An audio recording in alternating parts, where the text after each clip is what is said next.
The situation at Spurs is oh so wrong. It's all part of Phoenix and Levy's gone. A world-class stadium, second-rate team. Spurs are winning nothing under this regime. Together we need to shout, Levy and E-Nick out. Together we need to shout, Levy and E-Nick out. Intense are filling their coffers to the brim. The football forecast looks so grim. Spurs last cup win in 2008. A lack of proper investment is what true fans hate. Together we need to shout, Levy and E-Nick out. Together we need to shout, Levy and E-Nick out. Intense are filling their coffers to the brim. The football forecast looks so grim. Spurs last cup win in 2008. A lack of proper investment is what true fans hate. Together we need to shout, Levy and E-Nick out. Together we need to shout, Levy and E-Nick out.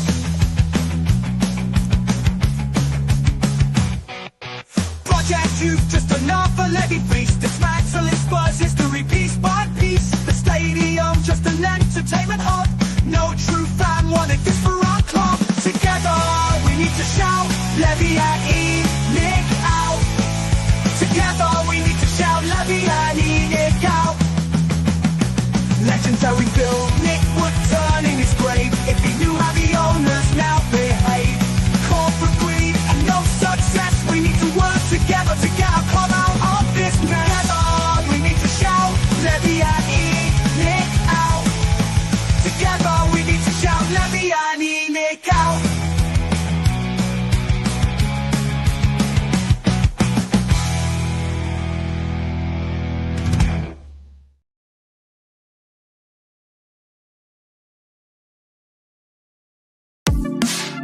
The first game we look for, Robbie. Tottenham away. When we got Tottenham away.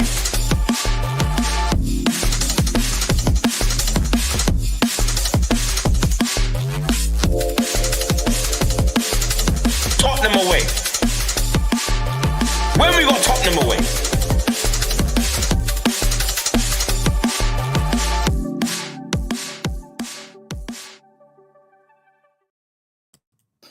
What's up, everybody? Welcome to Tottenham Away, the best place to be on a Monday night. How are you? Welcome from all parts of the world. Smash the like, hit the subscribe button, hit the notification bell. Everyone in the chat, good evening, good afternoon, good morning.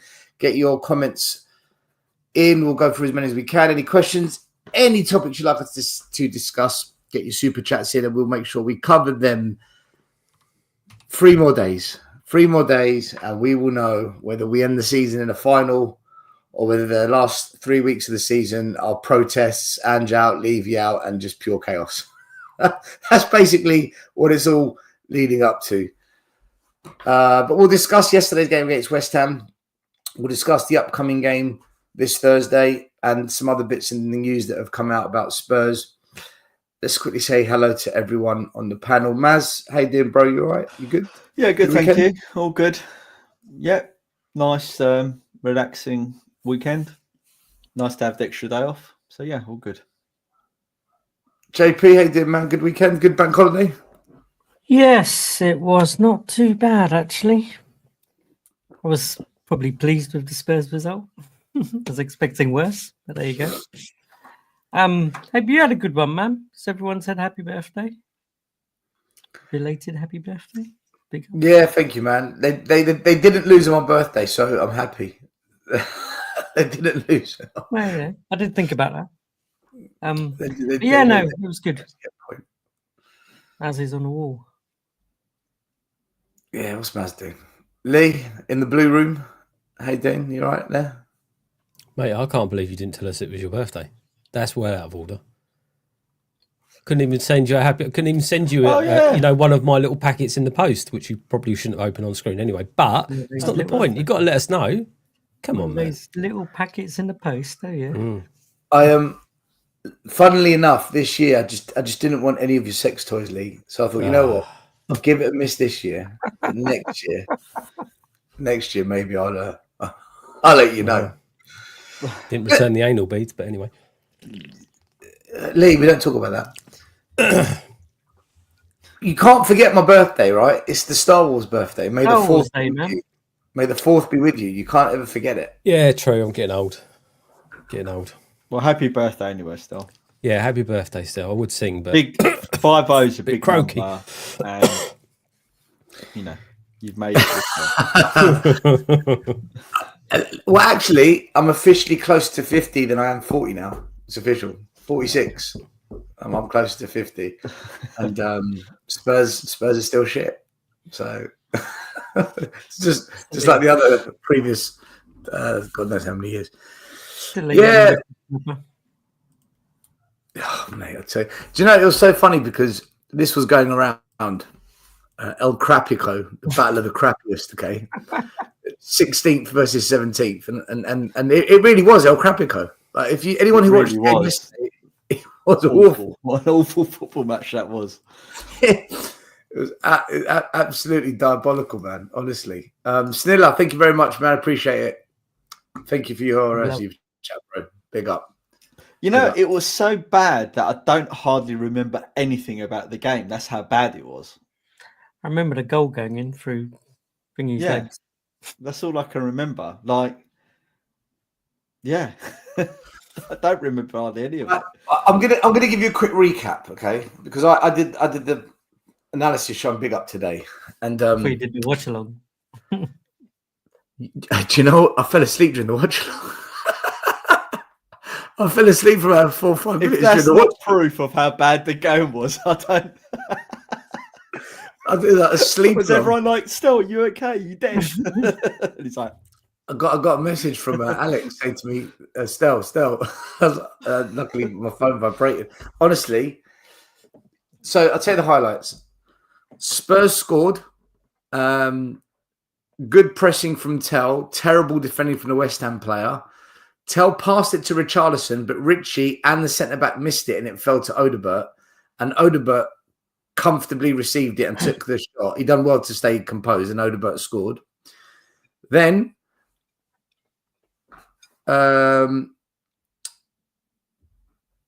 we had a free kick. It was a really good free kick, and Tell smashed it into the upper tier. It was awful. It was a really good passage of play to win the free kick, and then Tell blasted it into the roof. Then West Ham, apparently it's still pinging on NASA's radar as we speak. do you know what? Honestly, it's one of the worst free kicks you've ever seen. Then West Ham scored. Wan-Bissaka found acres of space. Nobody went to him. Spence didn't go to him because he was worried about their attacking mid not being marked. And none of the number 6 for us didn't come across, who was Sarr. And Spence just let him run at us. And then Davies allowed Boden to run in front of him. Boden picked up the ball in acres of space. No one shut down Boden, and he nutmegged Vicario. So crap defending from West Ham, crap defending from Spurs. Then Richarlison had a half volley, second half, smashed it over the bar. Basuma had a shot from distance, smashed it over from the bar. Tell had a chance, passed it to the goalie. Ward-Prowse had a free kick in the dying minute. Stuff went wide. And the last highlight was Vicario made an unbelievable save from a set piece where Boden flicked it on and Vicario made a diving save to tip it. That was it. So what you're saying is the biggest highlight was the whistle at the end. actually, there is something I remember. Yeah, I think you're right, JP. I think that was the highlight, the whistle at the end. That Bowen incident where he punched, well, I think he punched Spence in the face. I think that was deliberate. I as soon as I saw that, I thought he meant to do that. He disguised it as an accident, but there's no way. What is his hand doing up there like that? What was he doing, running like this? Yeah, do you know what? I remember during the game actually that when Spence went down, there were people in the chat saying Boden's punched him. People actually said that. I think you're right. I think he did punch Spence. Yeah, he just disguised it, but he socked him 100%. Oh, well, Basuma then. They were all the highlights. Full-time stats. West Ham had more possession. They had more shots, but only 2 shots on target each for both teams. And 2 clear-cut chances each for both teams. We had more corners, 3-1. But stats-wise, it was pretty evenish. I think 1-1 was pretty fair. We rested all the defenders. No Udogie, no Porro, no Van der Ven, no Romero. In midfield, Maddison, we'll get onto that in a minute. And Bergvall. Bentancur was rested. He went with Kulu, Bissouma and Sarr, who were all pretty bang average. Kulu was terrible. Sarr was nothing special. And then front three of Odegaard, Richarlison and Tell. Richarlison did nothing. No. Odegaard, he got the goal. And Tell we'll discuss, because people are saying that he's underrated and he deserves more praise. I don't get it. I think he's as average as they come. But we'll discuss it. I mean, look, it's difficult because the season's over in the league. The players don't care. The manager's not really bothered. The fact we only made one sub shows to you how much we care about that game. Mikey Moore come on. I thought he'd done all right. Thought Mikey Moore some nice touches, nothing special, but he only came on for like 25 minutes. So what to expect? What did you guys make of the individual performances by Spurs players and just the general team play? Because it's impossible to judge anything right now because we're 16th and we're going to probably finish 16th or 17th by the end of the season. Well, there's a couple of things that stood out for me. I mean, obviously one of them is the fact you're right. It really was a boring game. Usually, what I don't get is usually these type of games we're bang up for it against West Ham or someone like that, and it's almost like we've just lost the fight against the other rival London teams, which is a bit of a strange one for me. I think the only standout in the first half was probably Danso. I think he did quite well in the first half in defence. Everyone else was just really, really being bang average. And what I don't understand from this game, if we weren't really that up for it, and obviously Ange is resting all of the players, the bench was just, apart from Mikey Moore and Ajayi, the bench was just covered with the guys that you imagine is going to start on Thursday. Why? Rest them. Don't bother doing that. Don't even take them. Take other players that have been sat there for wanting to get minutes, etc., etc. Put them in. But at the end, well, I say take them. It would have been an experience to warm the bench at the London Stadium, because even Ajayi couldn't get on the pitch for 10-15 minutes at the end of it, which is, I don't get that. I really don't get that. If you want to get it just goes to show for me that he's not interested in youth. He's not interested in coaching youth players. He is absolutely no reason. There's nothing to play for. There was no reason why he could have brought the kid on. Couldn't have put a couple more of them on the bench. I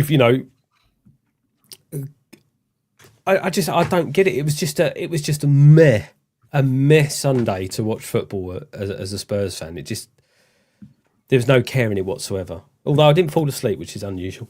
But I was flipping over and looking at the other matches and stuff like that. But yeah, it was more interesting. Oh, I'm not going to say it. I'm not going to say it. Not going to say it.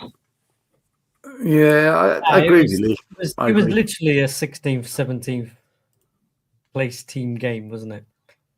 But we keep hearing about this. Oh, it's important. We can't let the season go. The positional places is all money, etc., etc. Well, if that's so important, give it a go. It is literally a load of rubbish. All they're doing is they know they can't get relegated. They're not doing anything really about the league because all the eggs are in the Euro basket, right? In the Europa basket, and that's it. Once that finishes, then you may see a little burst of something. But at the end of the day, getting to that Europa final is way more important than finishing 17th. I'll tell you what I will say, and apologies if I upset any of the West Ham fans, but I'm glad that we didn't. We were linked with Fulkrug. I'm glad we didn't go for him. It was bang average yesterday. He's missed most of the season to injury, though, apparently. He's been out for most of the season. Yeah, what I saw yesterday, though, I just didn't feel he's had any threat. Yeah, I think he's been in a poor team, though. Judging by his effectiveness for Germany, he doesn't look like the same player. So I wonder Yeah, it makes you wonder, doesn't it? You can say that about Romero. Yeah, exactly. Well, there you go. It's actually quite a good comparison, to be honest. World class, Like JP. World two class. players that obviously aren't performing for their clubs. My view on the game, I mean, it was really boring. I mean, really, really boring. A couple of the guys mentioned it. Really poor passing. Pape Sarr, again, I agree with the guys in the chat.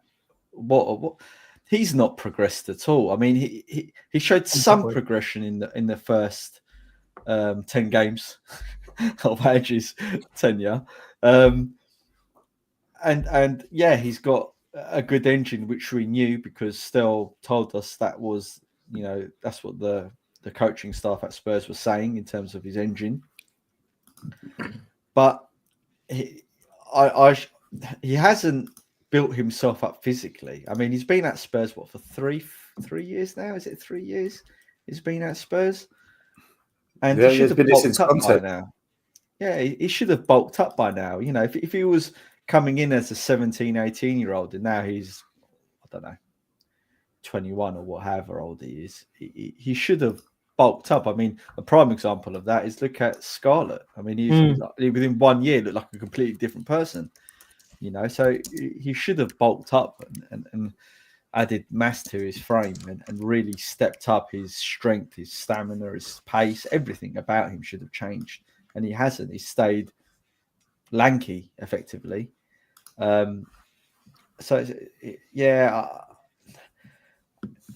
Whether that's circumstance, whether he's got the ability, but again, he just hasn't been coached.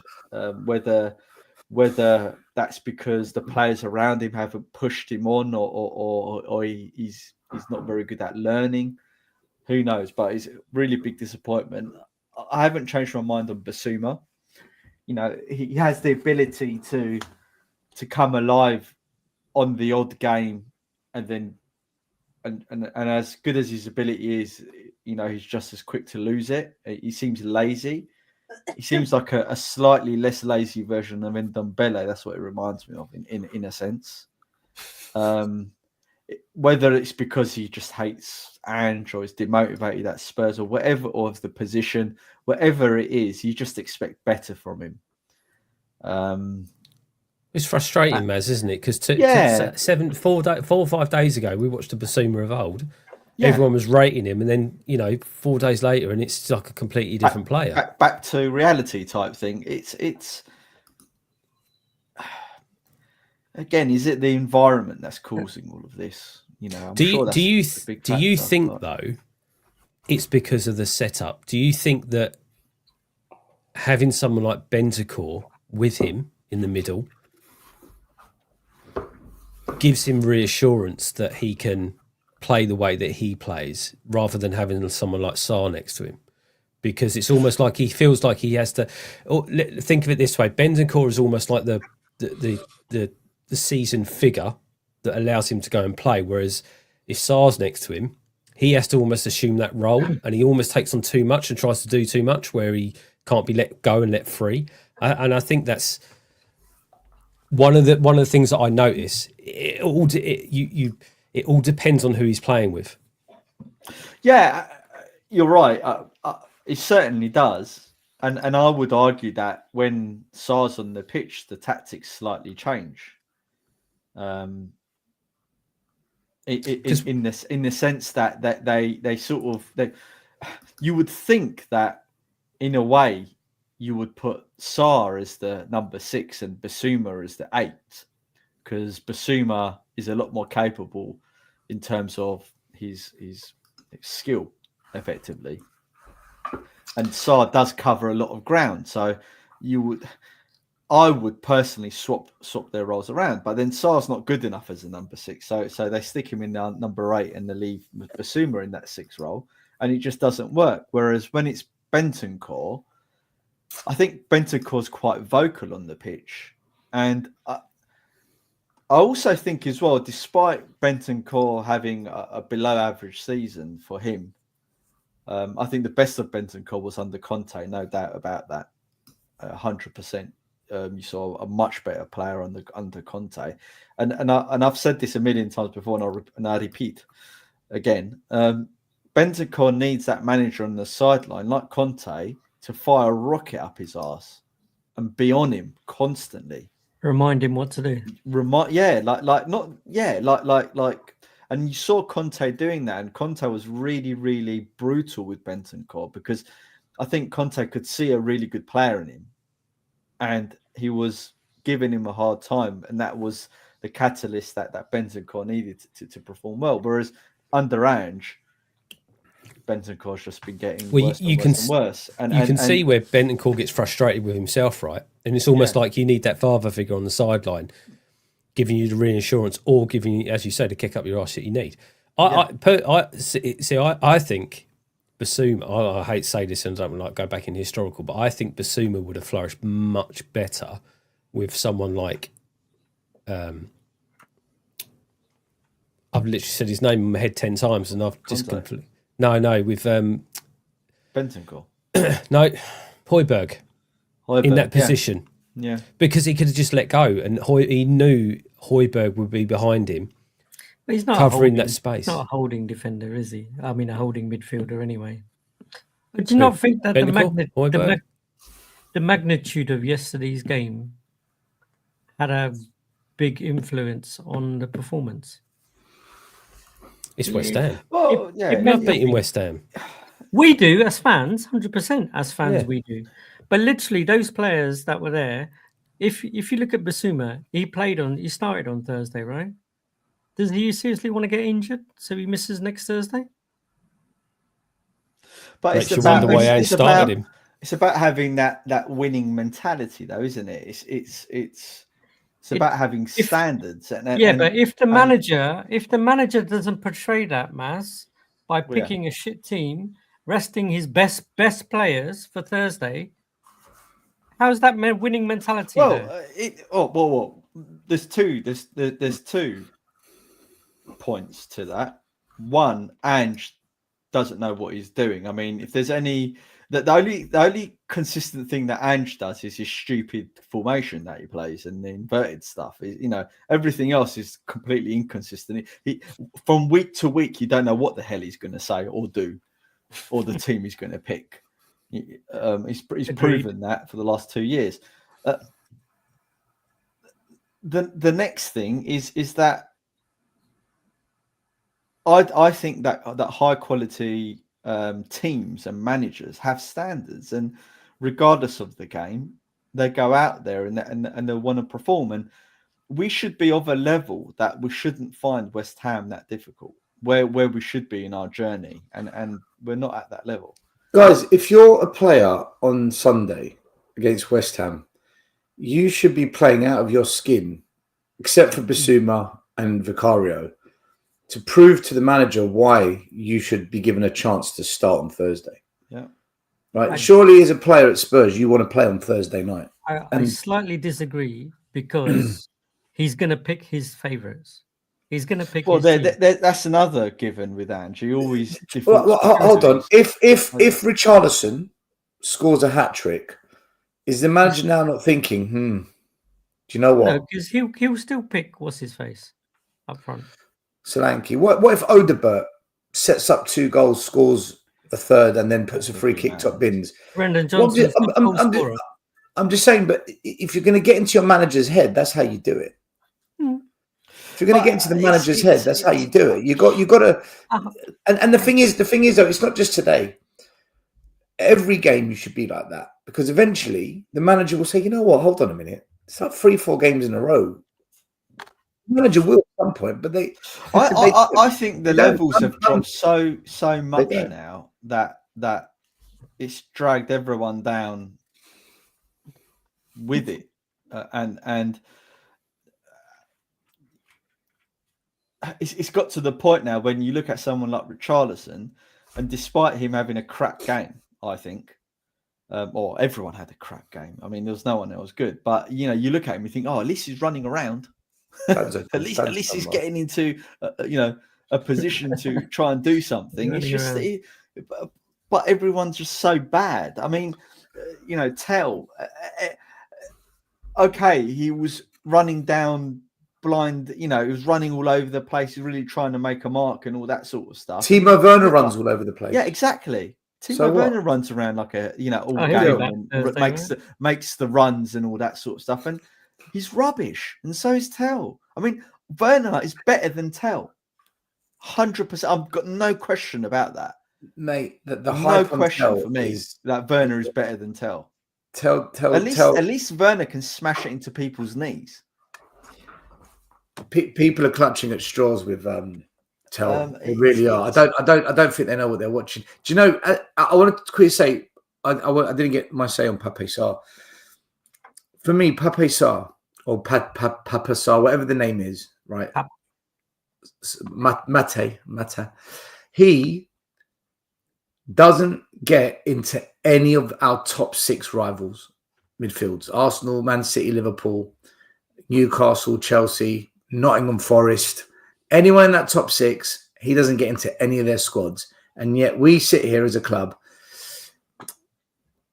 Ange isn't getting the best out of him. Oh, if we play with Bentancur, he's better. Oh, but he's just out of form. Oh, he's not good enough. Like, but is he even only Prem level still though? Like I'm being serious because he's Prem level. But if we sold Skip and we sold Winks, and you compare him to Winks and Skip, I'll take Skip over Sarr. Let me tell you true story. I was at St George's Park years ago, and I was doing they call it CPD events, in-house development coaching seminars. I was at one of these, and one of the ex-coaches from I think it was Nottingham Forest.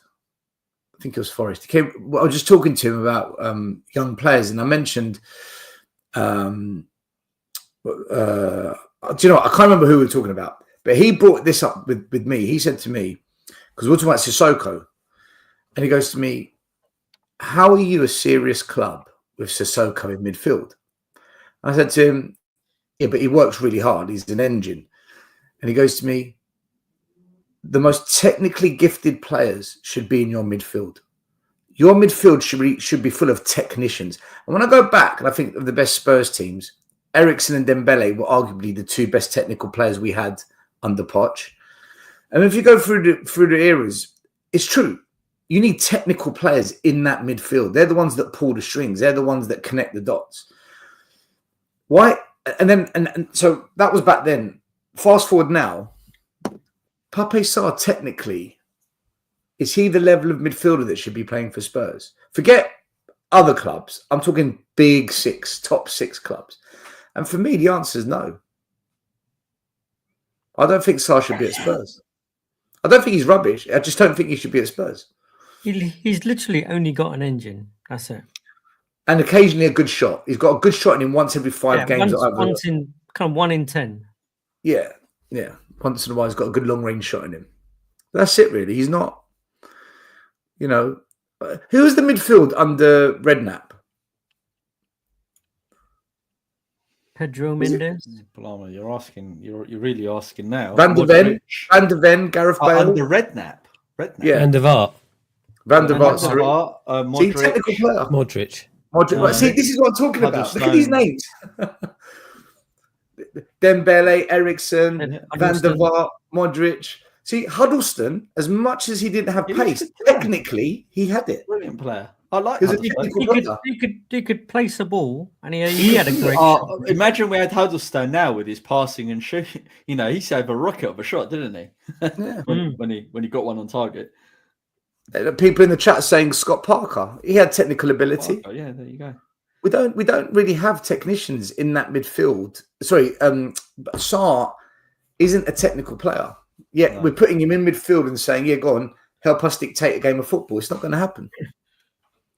But again, it goes back to the manager's style, though. It didn't seem like he wants a technical player in that midfield. Well, yeah, but see, now this goes back to the other argument. You've got Ajayi, the young lad on the bench. You've got Mikey Moore, young lad on the bench. They're technical players. Spurs academy players have been developed with technique. Why don't they get a go? But no one's progressed under Ange though. No one in the whole squad, I think, has progressed under this manager. Carrick, They've all top technical player under Redknapp, another one. There you go. I mean, that's what I'm saying. Who's been the shining light this season? Nico. Well, if we look at stats and with stat padding, then it's Maddison. In terms of goals and assists and creativity, Maddison's been our best player. There you go. And you could argue that it maybe, before Son's falling off a cliff, maybe he was our best player in terms of midfield attacking. Bergvall's probably the most improved. Probably the most improved player. So I saw a comment when how good is this, guys? How good is this? Statistically, our best player and most improved player are both out for the season. God, right. Kulu hasn't got better under Ange. He just had the purple patch under Ange. Kulu's been shit since he's come back from injury. Rubbish. Absolutely. He had a little bit of a patch when they put him in the middle, and that was like JP, 4 games or 5 games or something. Do you know what happened? He had a good period. Spurs fan base called him the best player, the best midfielder in the Premier League. Do you remember that's what they were saying in November, December? Best midfielder in the Premier League. As soon as they did that, he's fallen off a cliff. We got carried away again. We overhyped him. Kulu's a good player when he's up for it. When he's on it, he can be a real player. But it almost feels like he's still injured in a way. Yeah, I'll just go back to some of the comments. They've been saying, "Oh, the surprise that I said I think Werner is better than Tell." But I mean, Werner's hardly played this season. But let's go off a little bit of last season. At least Werner could beat a man on the odd occasion, and at least he gets into the positions where something could happen. Tell. I haven't seen him actually beat a player, like properly beat a man. I haven't seen it, not once. And if he has done it, it's when has he done it? I mean, being serious. I'm waiting for this. He flex off him, and then something happens, and he beats the man. I look. Where he is at, I'm sorry, I'm tired, so I'm stumbling my words. Where he's at the moment with Spurs, for me, he's a very poor player. Whether or not he improves in the future, we'll see. But what I'm seeing of Tell is there's nothing that he's doing that suggests to me that he's a player with potential. I don't think he's explosively fast. I don't think he's got any explosive power about him or upper body strength. I don't think he's really that good with his feet. I don't think he's got really good close ball control. I don't think he's got a good shot. The only thing that it appears that he can do is run for a long time in the game, a bit like Pape Sarr. He does, got a good engine. I do think he's got an eye for a through ball. I do think he's got an eye for a through ball, but it's just too infrequent. I thought he played a really good through ball to Richie, who should have maybe shot, but he passed it. Whatever. The one where he squared it instead of having a shot. But there's a lot of but that through ball is in there that you have to be good at. You can't just be good at seeing through. No, I was just saying he does have some attributes, but it's not enough. I would get much more behind Mikey Moore being there and Mikey Moore being given that time. Yes. Than having him. Well, which is why I think it's let's do a poll. Let's run a poll. Mikey Moore or Mateus. I'm glad you said that, because it begs the question: why did we even let Solomon go then? Why did we let Solomon go? He done. The thing is, he was that injured for a year, right? And we didn't really have the. Yeah, but they brought in Werner, who's done the worst of all worlds. I don't know if and I guess we don't know, but whether they thought Solomon from being out for a year was 50-50 coming back and one knock and he could be out again for another 6 months, 8 months or whatever. Let's loan him out and see what happens. That could be a possibility. I don't know. Guys, we're running a poll. Mikey Moore or Tell? You vote. Super chat from a user down here says, I had a power nap through the game. LOL, needed a number 2. I hope you had a good number 2. Listen, I'll end the Tell discussion right now. The likes of Bayern Munich don't let a player go out on loan with an option to buy and then start discussions on a cut price deal if they thought he was any good. Yeah, it's true. A End of cup story. price deal as well. Would you earlier on you guys spoke about Danzo. Would you, I think we've got an obligation to buy. Do you think this is a good signing? Because I was saying yesterday on the post-match show, I think Danzo, it will be a good signing for Spurs because when you think of the backups or the third choice options in the past, it's always been a Longley, a Dyer, a Ben Davies, a Joe Rodon, an Anthony Gardner. It's always been some bang average centre half that comes in and we drop off quite significantly. With Danzo, he's good in the air. He's powerful. He's got a bit of pace about him. Yes, he does misplace passes out from the back once in a while. He does, but he can drive forward with the ball. And when he does lose the ball, he's very powerful to win it back as well. As a defender, I think he's probably the best backup option we've had in a very, very, very long time. And he could potentially, not saying he will, he could potentially fight to be a starting centre-back at Spurs. I don't see him as an out-and-out replacement for Romero, nothing like that. But there's an argument there to say, you know what? When's the last time? Name me a better backup defender we've had at Spurs. So on that basis, I think Danzo's a good signing for Spurs as a third-choice defender. I don't know anyone who's been better. It looks for us. like he wants to defend. It looks like he likes to defend. He's right? got the physical attributes He likes to get as well. his body in the way. He likes to stop the ball. He likes to do the defending dirty work, like, as it were, right? And I'll be honest with you, Stel. I think he is Cooti's replacement because that's what's going to happen. Because that's the cheap option, yeah. There's one thing you missed, Stel, in your assessment of him. I think he's brave.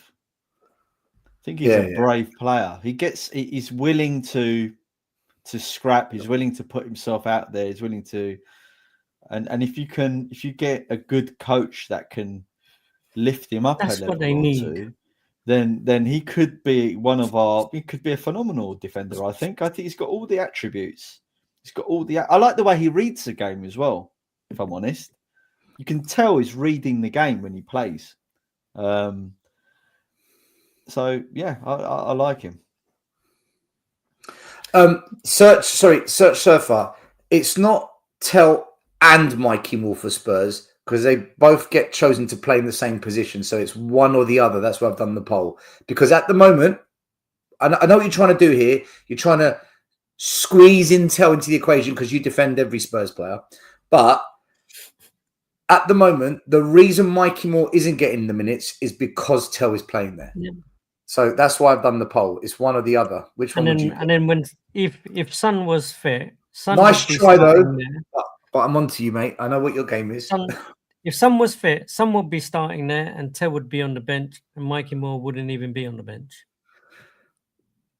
Exactly. If Son was fit, Mikey Moore wouldn't even be in the squad, yeah. Mikey Moore, look how much he's bulked up from last year to this year. My point about Sarr earlier. James Hunter in the chat. Come on, boys. Danzo is average. We're not saying he's the best player ever. All we're saying is that by comparison to everyone else in our current defense, when you compare them, he's done well. He's more of a centre back than Archie Gray. James, Danzo's average. Archie Gray there. Right. If you think Danzo's average, that's fair.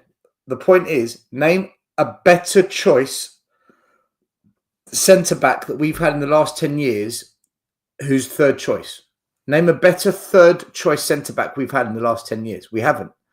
So on that basis, Danzo's don't forget we've also got the Dragon. Dragusin, yeah, we forgot about him. Someone mentioned as well, we've got the Croatian lad coming. Vuskovic, yeah. But again, everyone will tell you that he's going to be absolutely rip up the Premier League. Let's just calm down. Young, calm down. He's playing in like a third division in fucking the wherever. It's just calm down. Just don't put him on that pedestal just yet. He's the new Franco Baresi. Hard.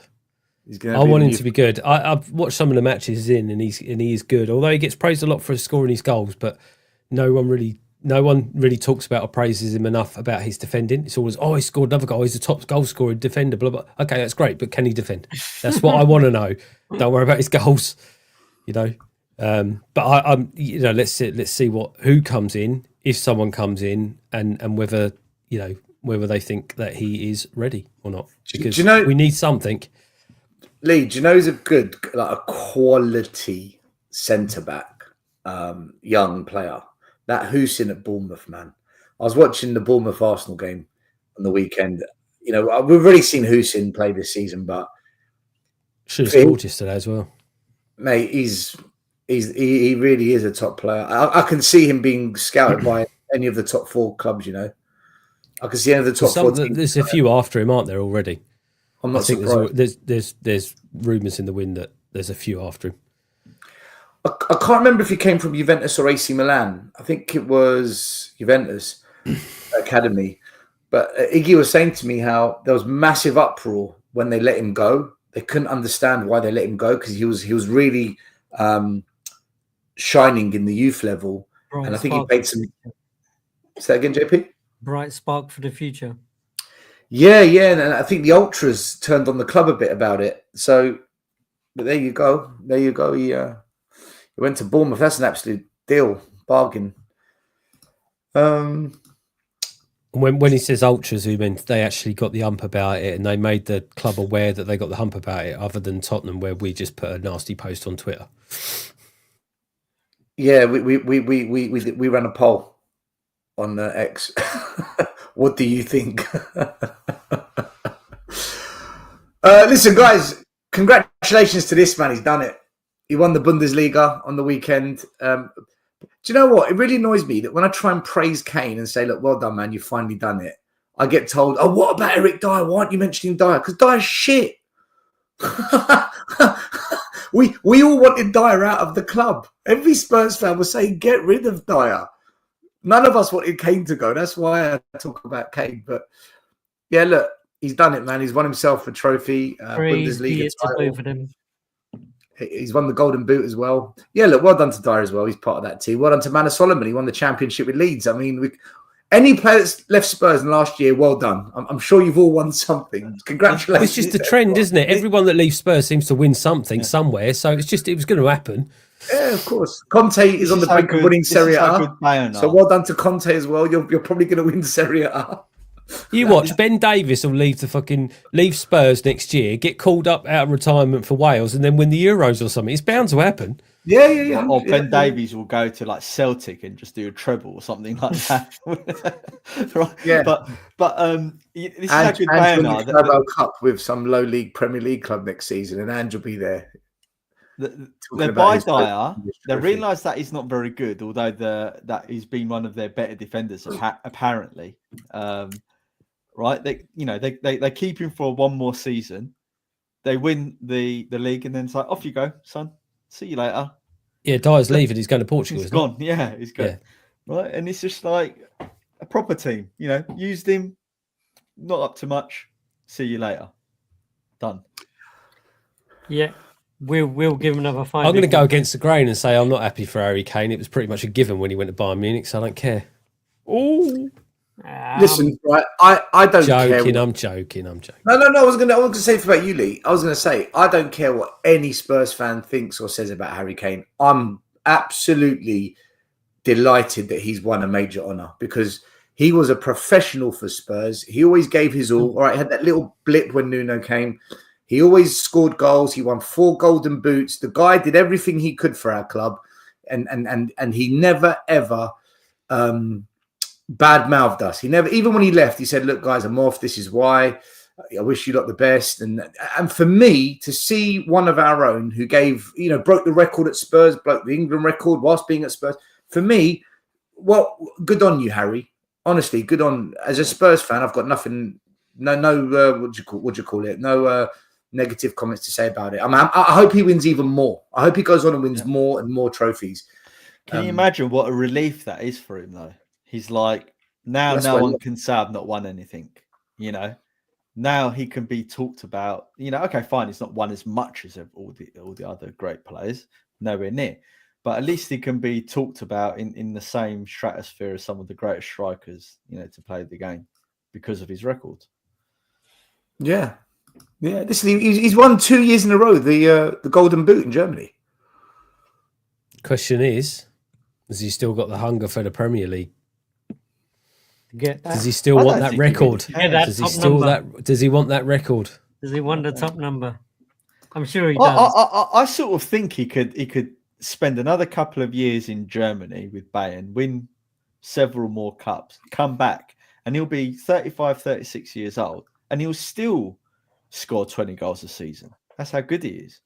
I mean, if Lewandowski can still be brilliant at 36, 37 years old, and Ronaldo played into his late 30s, Messi and all that, he's right. There's no reason why he can't. And the great thing as well with Harry Kane is he's a very good footballer. He's a very good footballer. He can pass, he can tackle, he reads the game well, he's clever. He doesn't need his pace. And when you don't need pace to be good, a bit like Sheringham, you've got longevity, Yeah, he has got longevity because he's quality. Quality players, they're always there. They don't have these massive drop-offs for 2-3 years. They're always there doing something. Perisic was on the doing well for PSV, wasn't he? Perisic, yeah. We should have kept him, we should have, in hindsight, we should have kept Perisic. Definitely. Well, look, well done, Harry. We're Tottenham away. We aren't at all against what you've done. Good for you, man.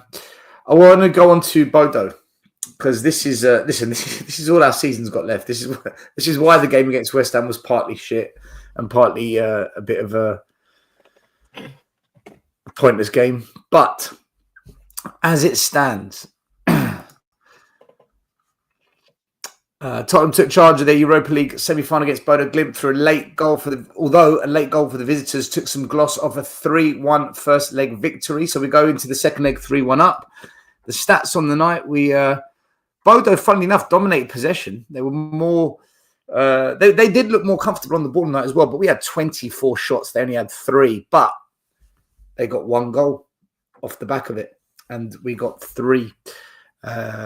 We had 3 clear-cut chances. They had none. Really, Spurs should have scored 4, 5, maybe 6. Bodo even scoring a goal was. I guess they deserved 1, maybe. They had a shot in the first half where they smashed over the bar. But even then, if it finished 3-4-0, I don't think anyone would have said that was unfair.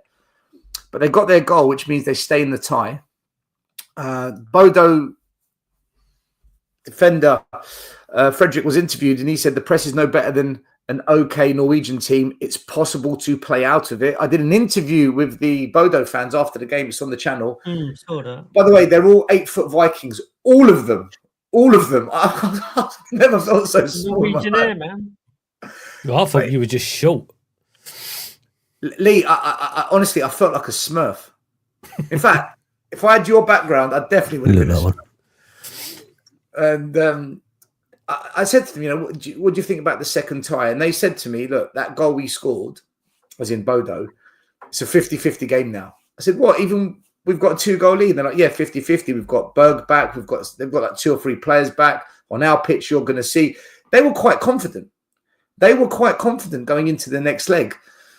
So you got their players saying, look, we know we can get past Spurs' press. Their fans that I was chatting to in the street, like, this is what we do. And it's a fairy tale, this whole journey for us. And do you know what? Even before the game, I looked at the Bodo players. This was their team huddle. The medics, the physios, the bench, the manager, everyone. There's a community vibe about this team. It's not just about the win on the day. There's a culture they've got there. They've got something going about them. And I saw this before kickoff, and I took this photo because I thought, you know what? I don't like that. There's a real togetherness. I think we're underestimating them. And I was saying to people all week that Bodo on the road, I'm glad I said it, because when it happened, I can actually go back and say, guys, this is what I was talking about. They're not good on the road. but they've got a knack of staying in the tie. They always find something. And I was saying, against Lazio, down to 10 men, 3-0, they're out. They find a goal to take it to penalties. They stay in the tie. And that goal they scored keeps them in the tie. And this is what they've been doing all season long. Ange has come out and said that we won't train on an artificial pitch before going to Norway on Wednesday, even though we've got 2 artificial pitches at at Hotspur Way. He said we'll travel there and train on their pitch because every pitch is different. There are different kinds of services and dimensions. We will discuss that. But for me, the big issue we've got in this game is that they've got their best players back. It's on their home turf. And as it stands, Bergvall's out for the season. Maddison out for the season. And we saw when Maddison went off against Bodo and Kulu came on, there was a big drop-off. And Bodo did get a little bit into the game. Solanke, look, he wasn't in the squad on Sunday. Is it precautionary or is he a 50-50? We're going to find out. But we're losing players. They're getting players back, but we've got the 2-0 advantage. This game's finally balanced for me. I think first goal will decide the outcome. If we score and we've got a 3-0 lead, I think Bodo are in trouble. If Bodo get the first goal, boys, we've been here before, man. We've been here before many a time. Brighton, Dinamo Zagreb, Colchester United. How many times have we gone through this? So I honestly think, guys, and it's just me, it's just my opinion, and by all means, share what you think. I think we're in trouble. And I was saying all season long, we're going to play that one team we don't know much about. We're going to underestimate them. And when we least expect it in the tie, they're going to stun us. And we're going to come out the game saying, what the fuck just happened to us? How did that just happen? And I think this is I do think it's that game. I've got, boys, listen, I don't want to be negative, but this is what I've been saying all season. And I said it leading up to that first leg game. If Bodo stay in the tie, I think we're going out. I think it's all building up. All the ingredients and that are now mixing nicely for a Thursday night exit. I don't think Spurs are going to the final. And for the record, anyone watching before you will call me out because I know you will. I want us to go to the final, and I've already made basic plans to go to Bilbao because if we go to the final, I am going to go Bilbao. 100%. I'll go and back the team all day long, just like I backed them on Thursday night at White Hart Lane. But listen, I've said my bit. I've given you all the information we know going into this tie. And by the way, you see these stats. If you see the Lazio game where Bodo went away to Lazio, the stats were similar. Lazio had God knows how many shots, God knows how many on target. Lazio dominated them in Italy.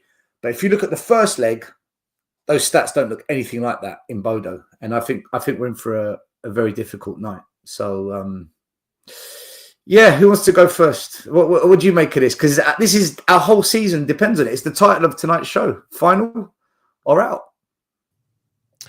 Well, for me, as far as I'm concerned, Thursday night is the final, right? Those guys should be doing absolutely everything they can to get through that tie. We know what Bodo are like. You can see the pattern. It's not hard to see. They just need to go there with absolute confidence and just need to do a job. And Ange needs to get it right, no matter what he's thinking. Listen, the game the other night really confused me. It was like, look at the possession stats. It told you one story. You look at the shots and stuff like that. It told another story. And it looked like to me we sat more up like he knew that they were going to come on to us. So almost like he thought about it and went, oh, well, we'll play counter-attacking, right? Because that was what was more fruitful.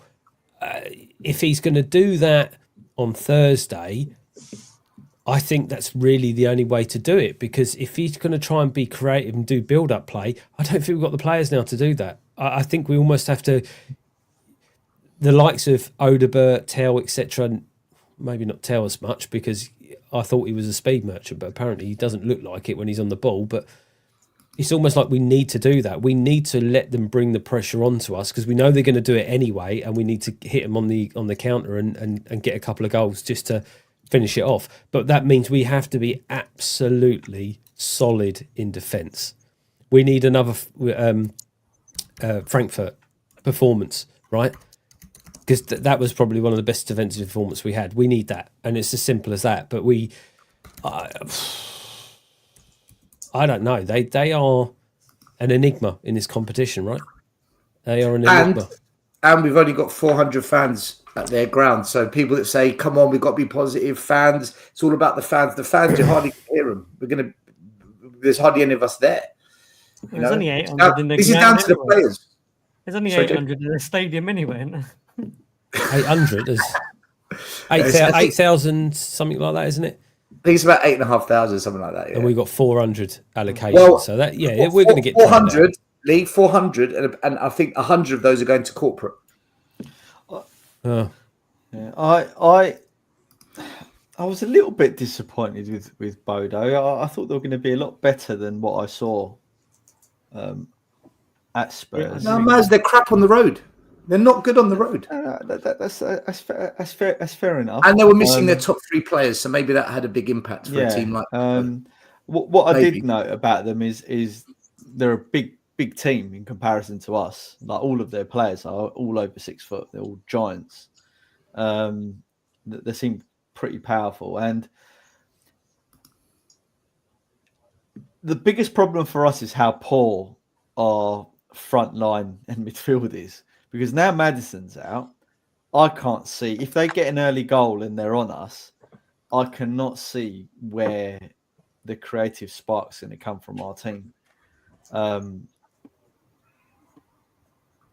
assuming that he's going to play Kulu as the number 10 role, and we just got to hope that Kulu finds form suddenly and turns it on like we've never seen before to get us attacking in a decent way, and hope that Solanke and Odubert and Tell, whoever plays Johnson, has a brilliant game, because with the physicality of Bodo and historically what they do when they're at home and what we've done when we've played like Tamworth and things like that, you're right.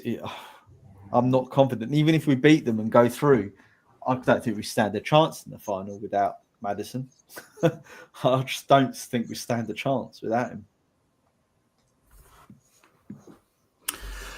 It's quite sad in a way, isn't it? You go, our managers brought us to this level, our chairman's brought us to this level, where we're scared of Bodo fucking Glimt as a fan base. And actually, sorry, JP, just to jump in there, Belizean on board in the comments. I've seen a few people saying this week, and there's certain other people out there saying, get behind the team, get behind the team. Can I just be 100% honest with you? You are delusional if you think any of the players know anything about these conversations that we're having, etc., etc. The only thing they will hear is the fans on the night. They've got to be vocal, and we're going to struggle with that with only having 400 people. They don't read Twitter. They don't read Facebook. They don't watch these YouTube channels. Nothing we do affects their mentality on the day. All right? Sorry, it just doesn't. I get what you're saying and get behind the team. But what does that mean? The fans' reaction is because they've been poor.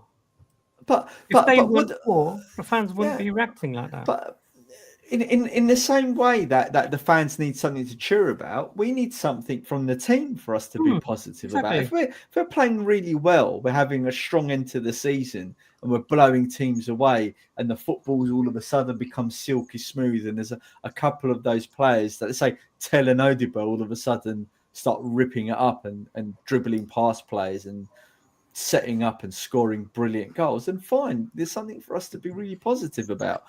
The fact of the matter is we saw a team that went to West Ham that basically were as crap as West Ham are, 16th and 17th in the league, right? And we didn't look like a team that is capable of doing anything. Let me share with you a fun fact.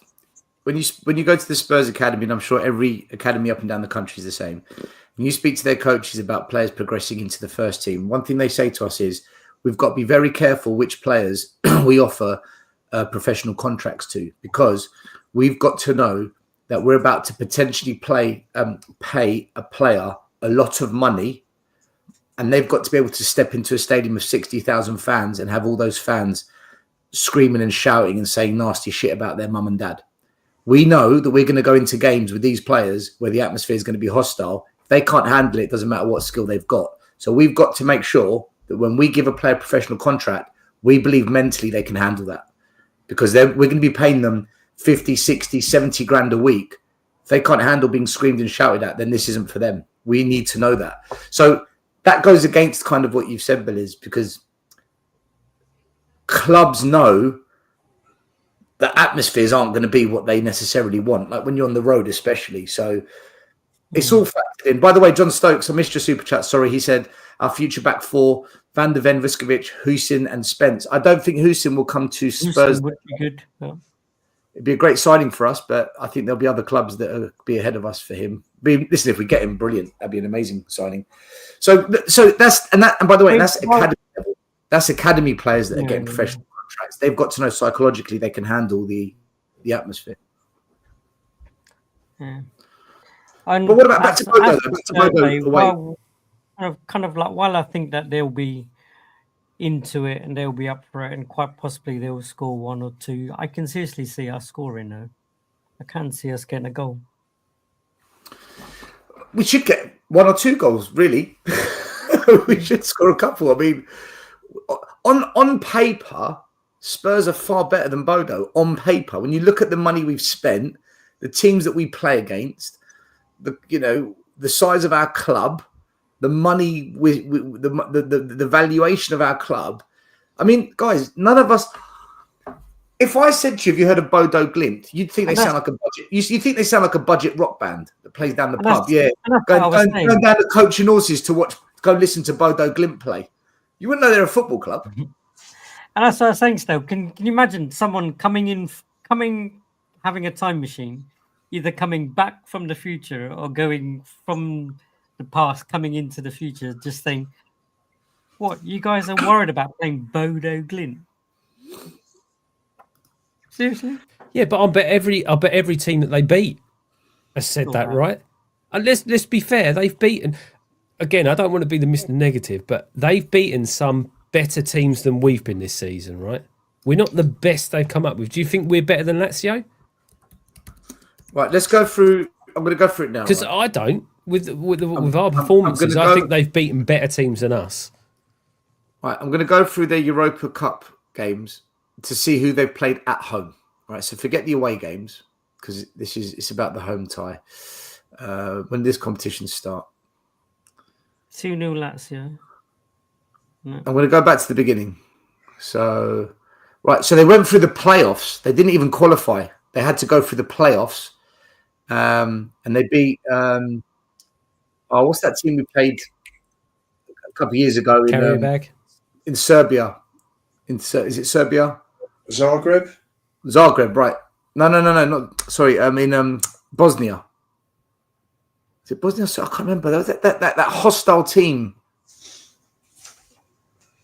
Anyway, in the normal league table, they beat Porto. Who's a good sized club. They beat Porto 3-2 at home, and Bodo Glimt were down to 10 men. So a 10-man Bodo beat Porto. They drew. No, that was an away game. When was the next home game? They lost to Karabag 2-1. They beat Besiktas 2-1. They beat Maccabi Tel Aviv 3-1. These are all the home games, right? I'm only doing the home games. They beat FC 20 5-2. They beat Olympiakos. And by the way, that's no joke. Olympiakos is the best team in Greece and they won the Conference League last year.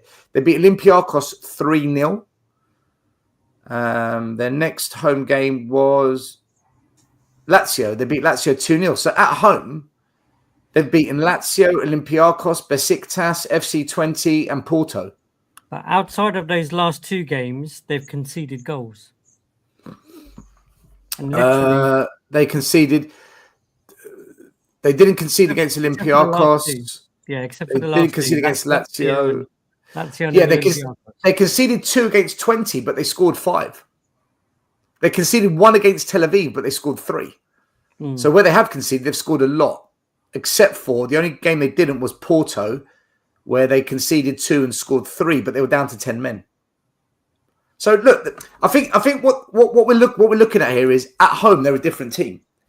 It's a different proposition at their ground, and it's because of their pitch. Their pitch is the game changer, isn't it?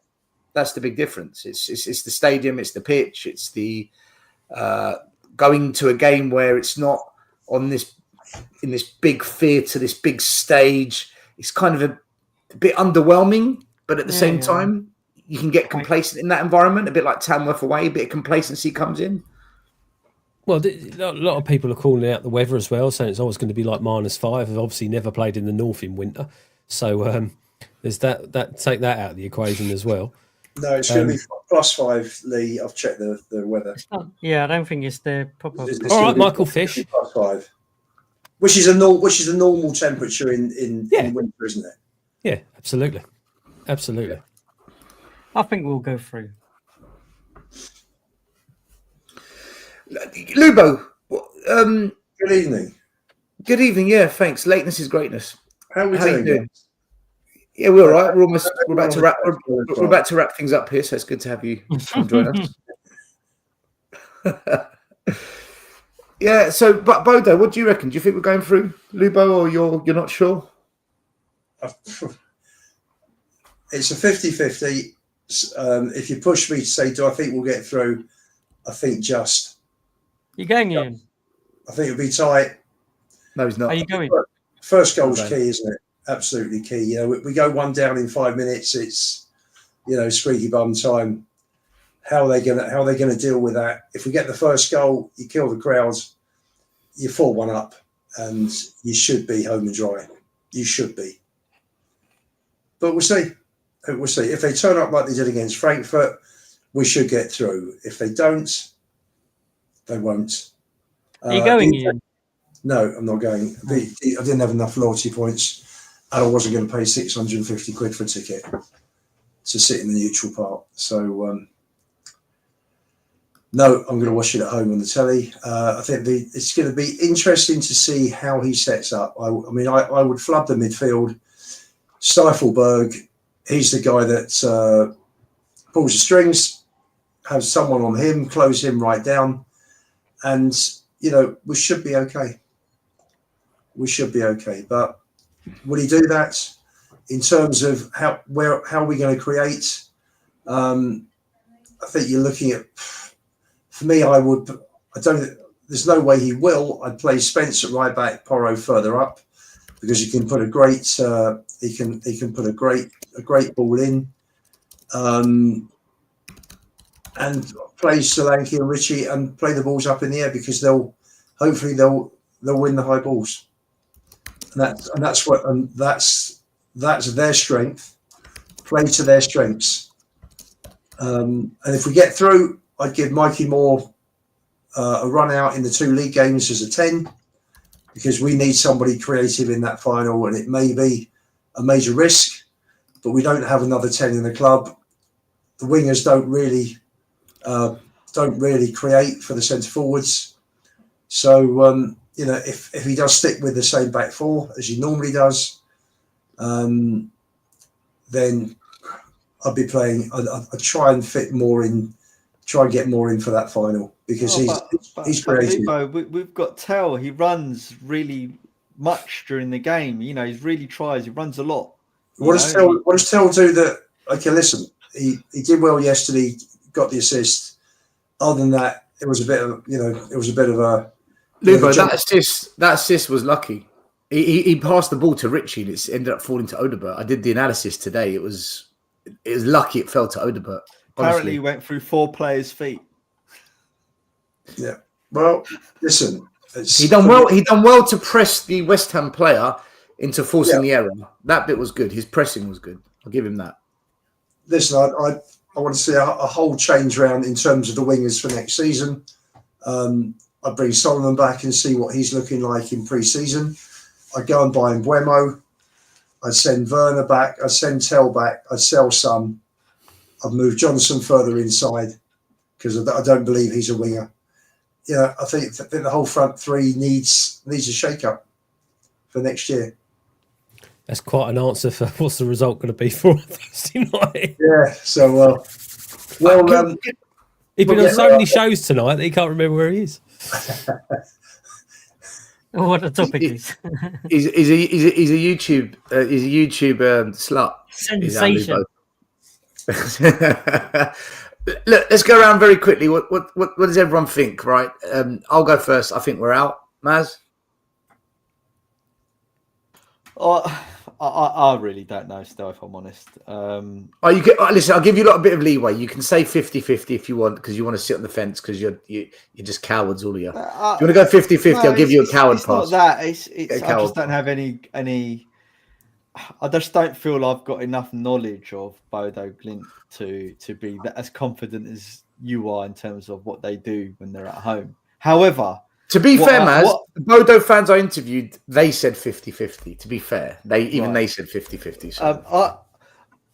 All I can judge the game is on how we do when we're under pressure and how we react when we play on plastic pitches, because we've got history of not playing very well on plastic pitches, and I don't think that our team has the balls or the maturity to do well. But that doesn't mean that we have.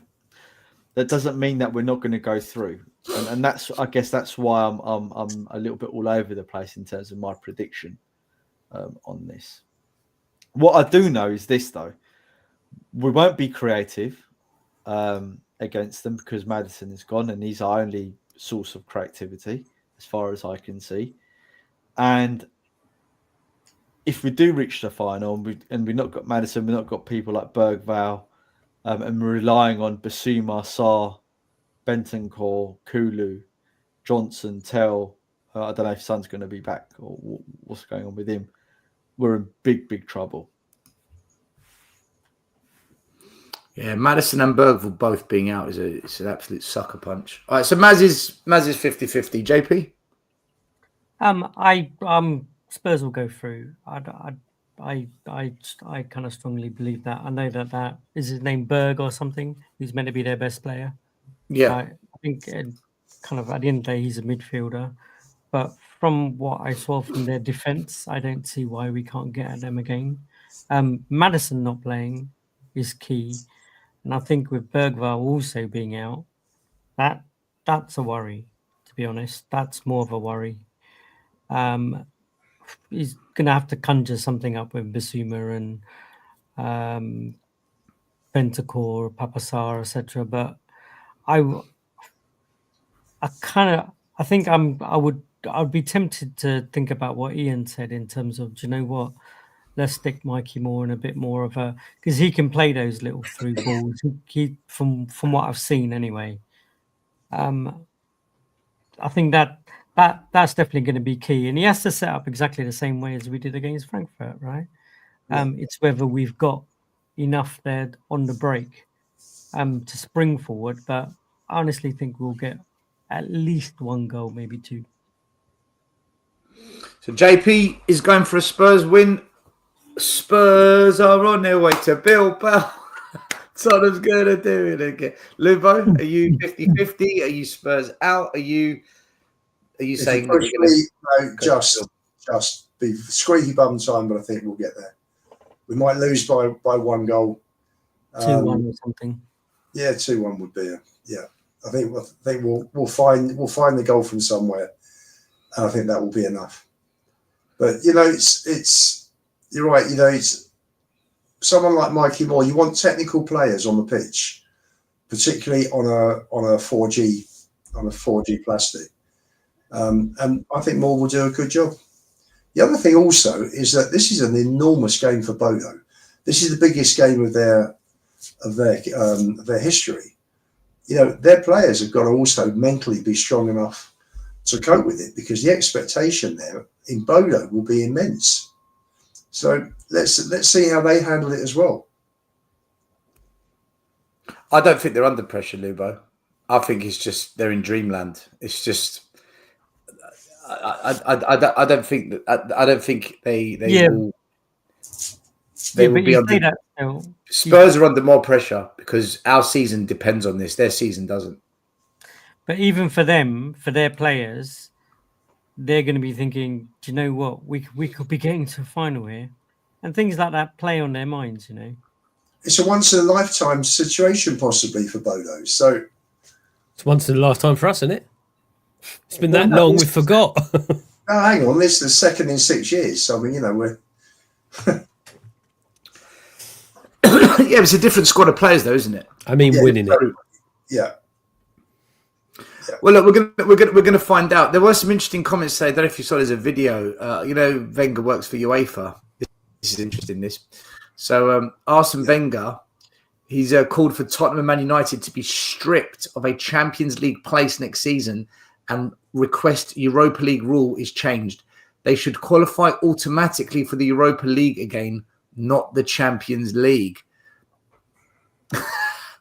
Is he being a bitter old gooner, or has he got a point? How can you have the 16th or 17th place teams in the Premier League qualifying for the Champions League? Look, yeah, but he's an idiot. Would it be different if it was a team in 6th place in the Premier League? Well, right, so this is right. This is interesting. He's an idiot because the rules are the rules before the competition starts. Correct. Everyone signs off on the rules. That's why you have what do you call it? AGMs. The AGM, the rules are signed off before the season starts. Right, this is how it's going to work. So you can't change rules just because you don't like what you're seeing. Okay, if you want to change it for the following year, that's different. But is it right that some of the shittest teams in the Premier League are allowed access to the Champions League the year after? Is that? Yes, it is still. Yeah, but why not? They've literally beaten not beaten every single team, but everyone that they were put in front of in a European game, they've beaten them. All right, let me ask you a question then. All right, guys, okay, let me ask you a question. You have teams from other countries that wouldn't even get in the Premier League. Let me ask you a question. Well, that's why we get 5 teams who enter instead of 1 or 2, right? Because in Cyprus, the team, just for example, in Cyprus, the team that wins the Cypriot League has to go into a playoff for the Champions League, right? So I think it is factored in. Here's a question. If Spurs or Man United win the Europa, when you look at the teams they've had to play, what's harder, winning the Europa or finishing 6th in the Premier League this year? Finishing 6th. Finishing 6th. So that's Wenger's argument, isn't it? That's at the centre of his argument. He's like, how can you have the 17th team in the Champions League? Yeah, I mean, one place above relegation. So don't forget, they made that Champions League spot to glorify that cup a bit more. Yeah, that's right. Yeah, Wenger's got to take his Gooner cap off and shut his mouth. Yep, agree. Listen, Lubo, I agree with you. I'm just trying to create a debate. I agree. The rules are the rules. That's what we all agreed to before we signed up. Absolutely. Shut up. But don't you think it is a bit underwhelming allowing teams finishing 16th and 17th in England access to the Champions League? It is a little bit. It's not quite right, is it? I mean, no one knew that was going to happen. You could look at it 2 ways. You can say, well, it's a poor competition, but it isn't. Or you could say, look how strong the Premier League is. Is there any of the positions, though, from the Premier League or the winners that have to go into the playoffs? Because didn't we have to go into the playoffs one season where we had to play young boys or something like that, didn't we? Yeah. 5th place and 4th place. 5th place has to go into the playoffs, but Europa League winners go straight into the main competition of the Champions League. Yeah. Okay. So you could have a situation where whoever finishes 4th, let's say Man City and Chelsea finish 5th, you could have a situation where Man City and Chelsea don't get into the Champions League because they lose their playoffs, but Spurs or Man United are in. Yeah, but we got done like that, didn't we? With Chelsea winning it. Sounds like a them problem to me. And but that's getting kicked out because we qualified. Was it 4th or something or 5th? No, we didn't even get to play in the playoffs, JP. Yeah, that's what I mean. We didn't qualify. Yeah. So I don't think give nothing about and that. The other thing also that I'm sure Wenger is pissed off about is that if we do win, Europa League. We're going to pot 1 in the Champions League draw. So there you go. There you go. Tell me, sorry, did you mention Harry Kane before I came on? Yeah. Yeah, we did. Do you want to speak about him? And Dyer. And Tell's won the medal as well this season. And Solomon and Conte and everyone and Chicken Royale. He won the Italian Cup. Tell gets a winning medal because he played more than 10 games or whatever it is. I don't know. And fingers crossed for Keely and Donnelly for Orient in the playoffs. Yeah, they're in the playoffs. Yeah. Are we going to talk about Paratici? Yes, we are. Let's bring it up now. We'll go on to it. Paratici. Oh, no, wait, hold on. Lee, what's your prediction for Bodo? You never told us. Oh, well, I'm not going to now. Listen, we've got the team and we've got the squad to go and win that game, right? Or do what needed. We simply need to have we need to be the World Cup winner, the world-class players, someone puts him up there, the Van de Ven, the Udogie, Porro, they've just got to have the defensive game of their lives, right? And then we'll be solid. And then we'll be good.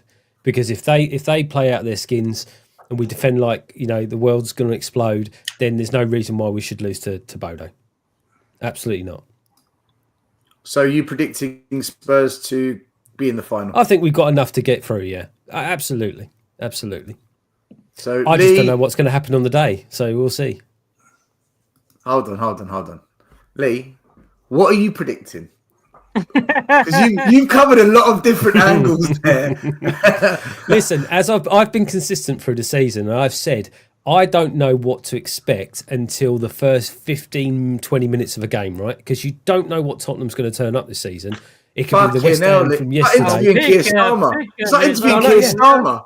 I'm very political right now. I think Tottenham's winning it. I think we're going through. Whether we win it or we just hold them where we are, we don't win the game. I think we go through. There we go. Yeah. We pulled out your inner Farage. Getting behind the team. Still, I'm going to tweet them all tonight. Before you move on to Back the team. Oh, fuck off. Yeah. Before you move on to Paratici, can I just answer Cold Shot 952? He's talking about take Spurs hat off. Levels of Europa have dropped since the big teams no longer drop down. It's much easier now. Yes, it is. UEFA are trying to avoid a Super League breakaway, so they're doing everything they can to make sure that happens. So yes, if you've got more teams in the Champions League, then the tournaments below just get watered down. But that's not Spurs' fault, is it? So, you can only play the teams that you're playing against. And, you look at the teams that have gone out. You've had Porto, Roma, Olympiacos, Lazio, Galatasaray, Frankfurt. They're no mugs. So along with Spurs and Man United, you've got eight good clubs there. Glasgow Rangers are no idiots. This is what's happening. The more teams that go in the Champions League, it does make it. I'm not sure easier is the right word to put. No, it's not. No, Ian, it's not easier. Do you know what? I'm going back to what Wenger said. I'm of the opinion that I never agreed with that. If you're in a competition, you go out in a competition, you're out. Simple as that. You don't get a second chance. You shouldn't get a second chance, especially if it was like. Can you imagine someone like, you got West Ham or something last season? Was it last season or the season before that they won it? They won the conference. 2 years ago, they won the conference. Yeah. Can you imagine if they were in the Europa and all of a sudden they've got to play Barcelona because Barcelona went out of Champions League? It's unfair. That's not fair, is it? Just leave the competition. You gain your place in that competition. Just leave the teams as they are. Don't give people a second chance. That's just the most ridiculous thing I ever heard. No, that's right. I agree with you, Lee. What the point I was making was that the more teams that they put into the Champions League, it's now gone up to 36. Obviously, the quality below drops, doesn't it? Yeah, absolutely. So, Cold Shot's spot on. It is much easier now, but I don't think it's easier. I think it's a fairer competition. It's fairer because you don't get the clubs coming down. But what I'm saying is, if you've got 36, you'll get lesser teams in the Europa now going forward because you got more teams in the Champions League. Correct. So you would think that quite possibly those 4 teams when they increased it from 32 to 36, those 4 teams, more often than not, would go into the Champions League. Would go into the Europa League. So the quality would be higher. But that's what they're doing. They're fighting to keep the Super League away. It will go down. It will go down, Ian, as well, though, won't it? Because then the conference will get even worse. Yeah, that's right. Isn't it the case that whilst I agree with Lee, it's fairer and you don't get as many top teams in that competition, but then you also don't get as many obscure lower teams coming in either. So it squeezes from the bottom up as well. Because before you would get all of the Europa teams plus these random teams that you never heard of because there's spaces in the competition because a lot of the bigger teams will go in it, right? Whereas this time you get a broader mix. Is that correct? Yeah, but or do you still get the crap teams regardless? The teams that go into the Champions League, basically what we're saying is I think some of them ordinarily would have gone into the Europa, right? Or would have qualified for the Europa. But whereas the Champions League pool's been made bigger, some of those Europa teams will be in the Champions League, which means that the Europa would get diluted now, and that would get more lesser teams come into it. And then the Conference League, the Conference Cup, whatever that is called now, that's going to get even, I don't know. Yeah, but who cares, Mez? Sorry, JP. It gives those teams a chance. Big of a difference. I don't know whether it makes that big of a difference because there's a lot of good teams that don't always qualify for the Champions League. You know, I just think it gives those teams a chance now, right? Yeah, but those lower teams have now got a chance to get in a European competition, right? They've more revenue for the smaller clubs, etc. That's the way it should be. But that's the issue, right? It's about money, not about prestige. So back in the day, the team that wins the league and the team that comes second, those two, the only 2 teams that can compete for the European Cup. Back in the day, it was 1. Right? Or 1. Then you've got the teams that finish just below. They go into UEFA. So the best of the losers, you battle it out for the best second place, third place. And then you must win the FA Cup of each country to go in the Cup Winners' Cup. So the Cup winners, you battle it out for the European FA Cup. That was a much harder competition to win, all those trophies, and it had much more prestige. But what's happened now is it's how can we get as many teams into the pot? That way, more people will watch TV, more people will subscribe extra to the midweek games, more clubs can earn money. It's literally European Super League, isn't it? Everything's driven by money, not giving prestige to the competition. That's what's happened now. That's the direction. You've got 108 teams now still. You've got 108 clubs across Europe that are in European competitions. I mean, look at the teams going up from the bottom of the Europa League table. Karabakh, Nice. Who would have thought Nice would have finished 35th? Dynamo Kiev, Ludogorets that have been in the UEFA Cup for years. RFS, Malmo, Slavia Prague, Maccabi Tel Aviv, Besiktas, Hoffenheim, Elfsborg, and Braga. I mean, I went to Braga in the UEFA Cup in 07. And Braga, those are the 12 that have gone out into the playoffs. Fenerbahce, 20 of Holland, which I went to them in the Champions League in 11, 12. PAOK, R Union SG, Midtjylland, Alkmaar, Porto, Ferencváros, Victoria Pilsen, Roma, Galatasaray, Sociedad, Ajax, all decent teams. Steaua Bucharest, Anderlecht, Bodo Glimt. And then you got the top 8, Rangers, Olympiacos, Lyon, Frankfurt, Tottenham, Man U, Bilbao, and Lazio. So it's not a terrible lineup of teams. It really is. But you know what, Lubo, it's not as hard. Look, the fact Chelsea have played their B team in the entire Conference League competition and they'll go to a final, that sums it up. And Spurs, the fact that we can play our kids in the league stage to come out of the group, that sums it up as well. You go back to when Spurs won the UEFA Cup in the 80s, mate, that was one hell of a tough competition to win. Me. You really had to be a top side to win that trophy. Yeah. Now, you can be 16th in the Premier League and you're going to the final. Everything's been watered down. You know, the quality, the standards for me of football and players today is much less than it was 20, 30 years ago. Unfortunately, it's not the same game. Look, for me, I speak as a Spurs fan. I couldn't give a shit. If we win the Europa, it's a trophy. It's Europe. Sure, absolutely. League. We're back in the Champions League. It ticks all the boxes. I don't care. But at the back of my mind, yeah, it is easier. But you know what? How many times have we been in easy situations and we fucked it? So it'll be, it's about time we get over the line once. I also think as well, we always say these competitions are easier, but we never end up winning it. We never end up winning it, no matter how bloody easy it is. By the way, did anyone say we had an easy running when we had QPR and we had Hull and we had Coventry in 81 before Ricky Veer's winner in the replay? Nobody said a word about, you've got an easy cup run. Yeah, but those teams were hard back then. We had a much better team, with 81, 82. We had actual football players and a proper manager. That's right. We had a good team then, didn't we? I want to bring up Paratici. Maz did mention it. So he's agreed terms. That doesn't mean he's agreed to come back. He's agreed terms. It's a bit like the transfer news. Terms agreed to come back to Spurs. Paratici is to be part of a new look Spurs footballing department from July, along with the CEO Vinay, who's the Arsenal reject. Can I just say something, right, before we discuss this?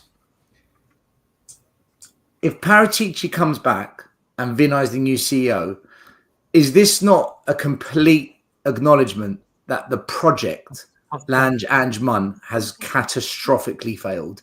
And what we were sold to as the last chance, this is Levy's absolute last chance, is now over. And this cannot and it must not be pitched to Spurs fans as you've got to get on board this project. This one's going to work. We know what we're doing. Be patient. Trust process number 263. Just get behind the team, because when Poch left, there was no accountability. When Jose got fired before a cup final, no accountability. When Nuno lasted 10 games, no accountability. When Conte threw a grenade and blew up the club and told everyone the truth, no accountability. And if this Lange Ange Mun £400 million transfer spend project fails, I know Lubo's going to say, no, it's 327, right, whatever it is. Whatever. If it fails, where are we going, guys? Where are we going? Because it's another project, another process, another sales pitch. Remember how this project began? We've got our Tottenham back. That's how this project began. And all the Spurs fans having to go at us saying, be patient. The problem with Spurs fans is you lack patience. These things take time.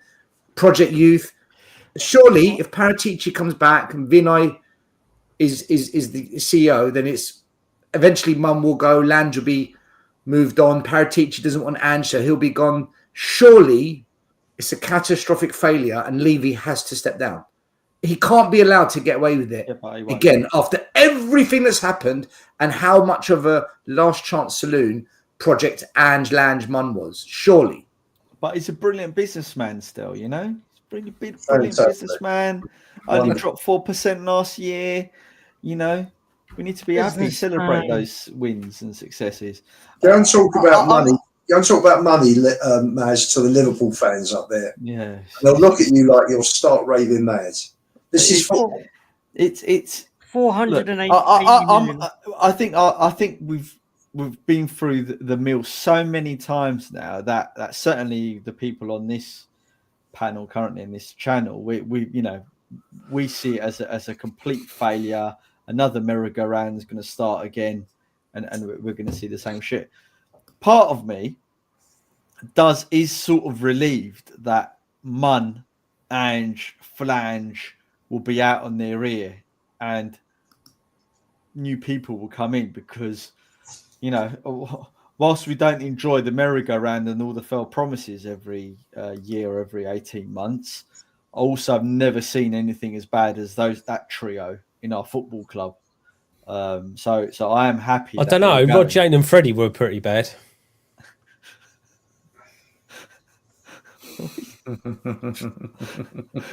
They bungled it up every week anyway. Lee. Jesus Lee. Christ, man.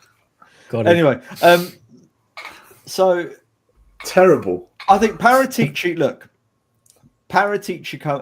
I'm glad that Paratici's come back because at least he's a football man. And he did bring us in Conte. So that was good. He also brought in Nuno. Fine, he didn't work out with Nuno. But look at what Nuno's done post Spurs. I guess that's predictable.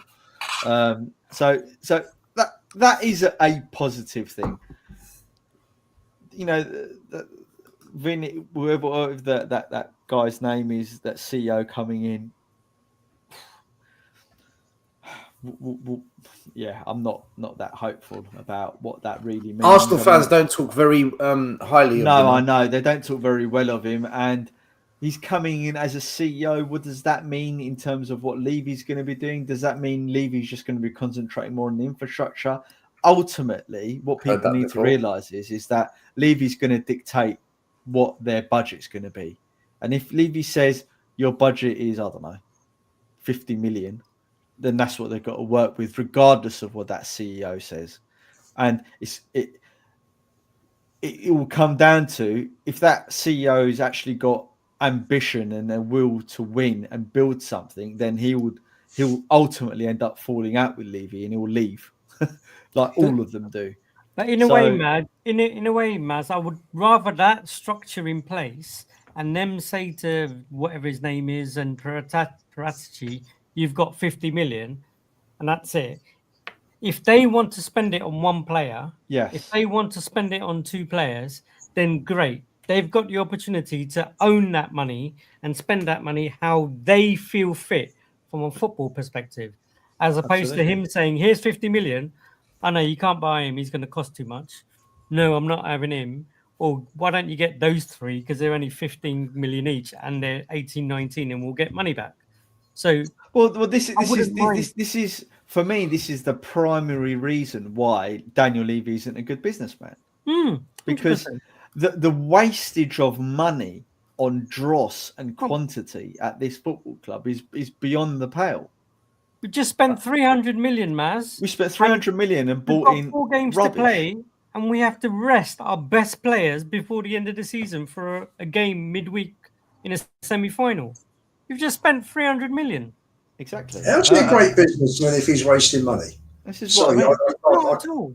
I can't put the two and you get purported accountants trying to convince us that because we've diversified our income streams and revenue streams, I should say, that we're fantastic. Yet, we're a club that's heavily in debt. Okay, fine, it's a stadium, but nevertheless, a club that's in debt that doesn't doesn't post profits at the end of the year.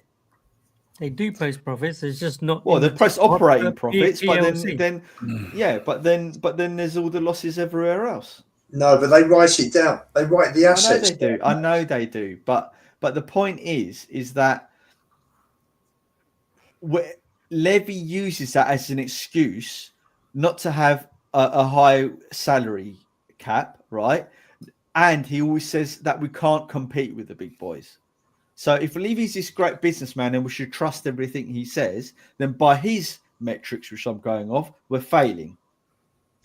Is that correct or not?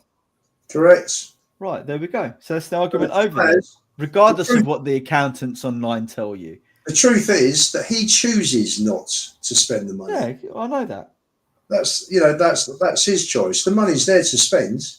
He can leverage debt. He can leverage debt, right? He can borrow money if he needs to. He can pump money in from ENIC. They can do all manner of different things, right, to raise the money if they really wanted to. But they choose not to, right? And on that basis, naming rights at the stadium to start with. Exactly. And on that basis, right, he's a shit businessman, because what he should have done is concentrated on the football, built a brilliant football team that is up there challenging, is successful, winning cups, because that model has been proven for it to be our most profitable, aka the 2019 season when we went to the Champions League final. But he doesn't do that. And then he tells us all the external revenues is going to go back into the team. Another lie, right? He's completely destroyed the culture of the club, the connection with the fan base. He's replaced all of the diehard Tottenham fans with tourists. And for what? Do you know, is that a good businessman destroying your actual fan base? Maybe it is. Maybe it is if you're an entertainment complex and not a football club. But that's what it is, because with these concerts now, there's no necessity to finish higher in the league. There's no necessity to actually compete in the Champions League, because if you have 10 concerts, that's got to be the equivalent, right? Well, exactly, which is why he's destroyed the club. Because the whole point of making Tottenham Hotspur, not making Tottenham, the whole point of being in the Premier League, in elite sport, is to win. Is to make your club successful, is to be bigger than the other clubs. Maz, you said purported accountants telling us how great everything is. They're the same type of fans a year ago who said to us, you Tottenham away type fans, you wanted Levy to step back and put other people in place, i.e. Lange, Munns and all this shit. Well, Levy's about to sabotage that and start again. So even those arguments, which weren't even true, I never asked for Lange to be in charge of transfers, and I never asked for Scott Munn to come in and do fuck all. Okay, well, why did Levy step in? Why does Levy have to then interfere with all the transfers? Because the people in place are fucking useless, and they can't bring any top quality talent. It's not the transfers per se. It's not. So the Levy, where Levy has got it wrong fundamentally. It's not the interfering with the transfers. It's the deciding whether the structure of the transfer works for him and the club. That's the issue, right? That's where he falls over. It's not about, I don't want to buy this player. We don't pay 60 million. Does the financial structure of those deals fit for the club? That's where he needs to step back and just say, okay, want to spend 60 million, that's fine. This is how it's going to be done, or put the money up, whatever. But that's the problem. That's where the business head overwrites the footballing head, right? Yes, and that's where it needs to get rid of. That's where it needs to stop. What he does, right, is he gives them a limited budget, and then he puts massive constraints and profiling about who we can bring in, and then that makes the management team in place operate in a very specific way in who they bring into the club, which ultimately means they're not going to be absolute top quality players. Right? They have to be on long-term deals. They have to be under a certain age. Their bonuses and salaries can't breach this amount. Yeah, no, I get it. But I think also if you had, a Champions League world-class winner at 50 million, and then you had a potential young lad who's, being not won anything, but he's being made out to be the next best thing at 50 million. I don't think for Levy it comes down to, the player, or where it more comes down to, well, what are those clubs going to allow me to pay the fees over? If the 50 million young kid is their club's going to say, oh well, yeah, we'll take it over 10 years. You can pay us £1 a week for K's catalogue or whatever. But the other team we want the 50 million up front. That's the deciding factor, which it shouldn't be that. It should not be that. It should be. But there's also probably a bigger return on the 50 million young kid later in 5 years. Well, that's a risk you take. Yeah. That's a risk you take. When only 1% of the youth really make it, that's a risk you take. Yeah, and how many times has that risk paid off? And how many times have we taken that risk? Too many. Well, we've got half the kindergarten this year. Well, basically what's happened is he's hit gold with Bale and Kane, and he thinks that model has worked for him. That's the reality. The reality, and Modric, arguably, right? But Harry Kane. Well, that's what I said. Bale, Kane, and Modric, right? Everyone else. Oh, and Burb. Listen, if Daniel Levy was a serious football chairman, and he had the right balance of business and football, He's had 25 years to get the right systems and processes in place so the football club can run efficiently from a financial perspective and on the football pitch. And what he's failed to do is to put in the right footballing infrastructure. Forget buildings and equipment. I'm talking about if he really, really cared about the football, he would have brought in a football director that isn't just someone that's just going to oversee the football, but structure all footballing operations, i.e. Ralph Rangnick. He built the RB Leipzig group. He brought through people like Jurgen Klopp. You bring in someone of that ilk, doesn't have to be him, but of that ilk, and you say, structure the Tottenham football. And he builds the philosophy, the culture, the scouting network, the recruitment processes. And all Levy has to do is to say, this is the money that we're going to allocate to the project. Because as the business owner, that's your job. Marketing, you get that much. Sales, you get that much. Footballing department, you get that much. Daily operations, you get that much. Allocate it to them and say, we will audit you every year. We'll oversee that you're financially complying with the overall business plan budget that you're allocated, and let them go to work. Let them appoint a Glenn Hoddle or a Simon Davies or whoever they want to run the academy. Let them find the coaches and develop the coaches within the academy. Let them be in charge of scouting the youth for the academy. Let them work with the manager and the youth team to have a flood of players that go from youth into academy, along with experienced players and some gems that they find. Let that person build it. He's never, ever, ever, ever done that. But what he has cleverly done, because there are so many lemmings in our fan base, so many YouTubers and podcasters that jump on any bit of happiness, any bit of PR media just to be really popular. What they do is they regurgitate his bollocks. So when you hear things like project, process, patience, Paratici, Lange, this guy, that guy, everyone jumps on it as if some new evolutionary nonsense is about to come to Spurs. Data-driven model, right? The bollocks. What Spurs need is a chairman and a board of directors that say, we need to put an elite level football director, put him on the board if you want, make him one of the directors of the board and say, you are going to run that, build it. But they never do that. Report back to us. They've never done that. And you know why they've never done it? Because they don't care. Yeah, they don't care. No, because they're not trying to build an elite football winning team. Exactly. They're trying to build an entertainment complex. Tell that to the majority of our fan base who get sucked in every new project, every new process. Here's the examples. There's no evidence. Back it. Frank Arneson goes to Chelsea, builds up their youth system, so they start churning out youth talent, right? And so they can sell them on. He implemented all of that structure, and it was successful. It worked for them. And then Abramovich brought in football people to manage the football side of things, right? And they could afford to sack and hire managers because they paid the money and they got the best and they won things and it worked. Tottenham, we've never done anything like that. We never stuck with anything.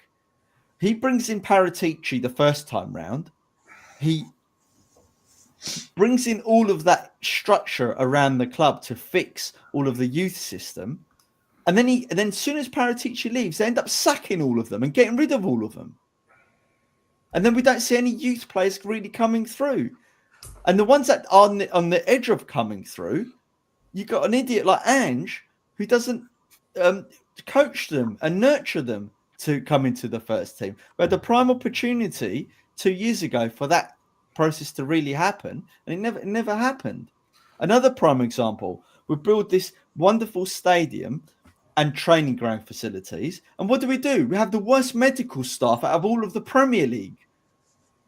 See, and that shows you how they're not serious football people, because they build the shiny complex, as what Poch said. They build the shiny building with no furniture inside. They're not even willing to hire elite medical staff to staff the medical department at Spurs. To take care of the assets. So you've got Jose saying this shit. You've got Conte saying this shit. You've got Ange saying this shit. But why haven't they hired them? It's because they don't listen.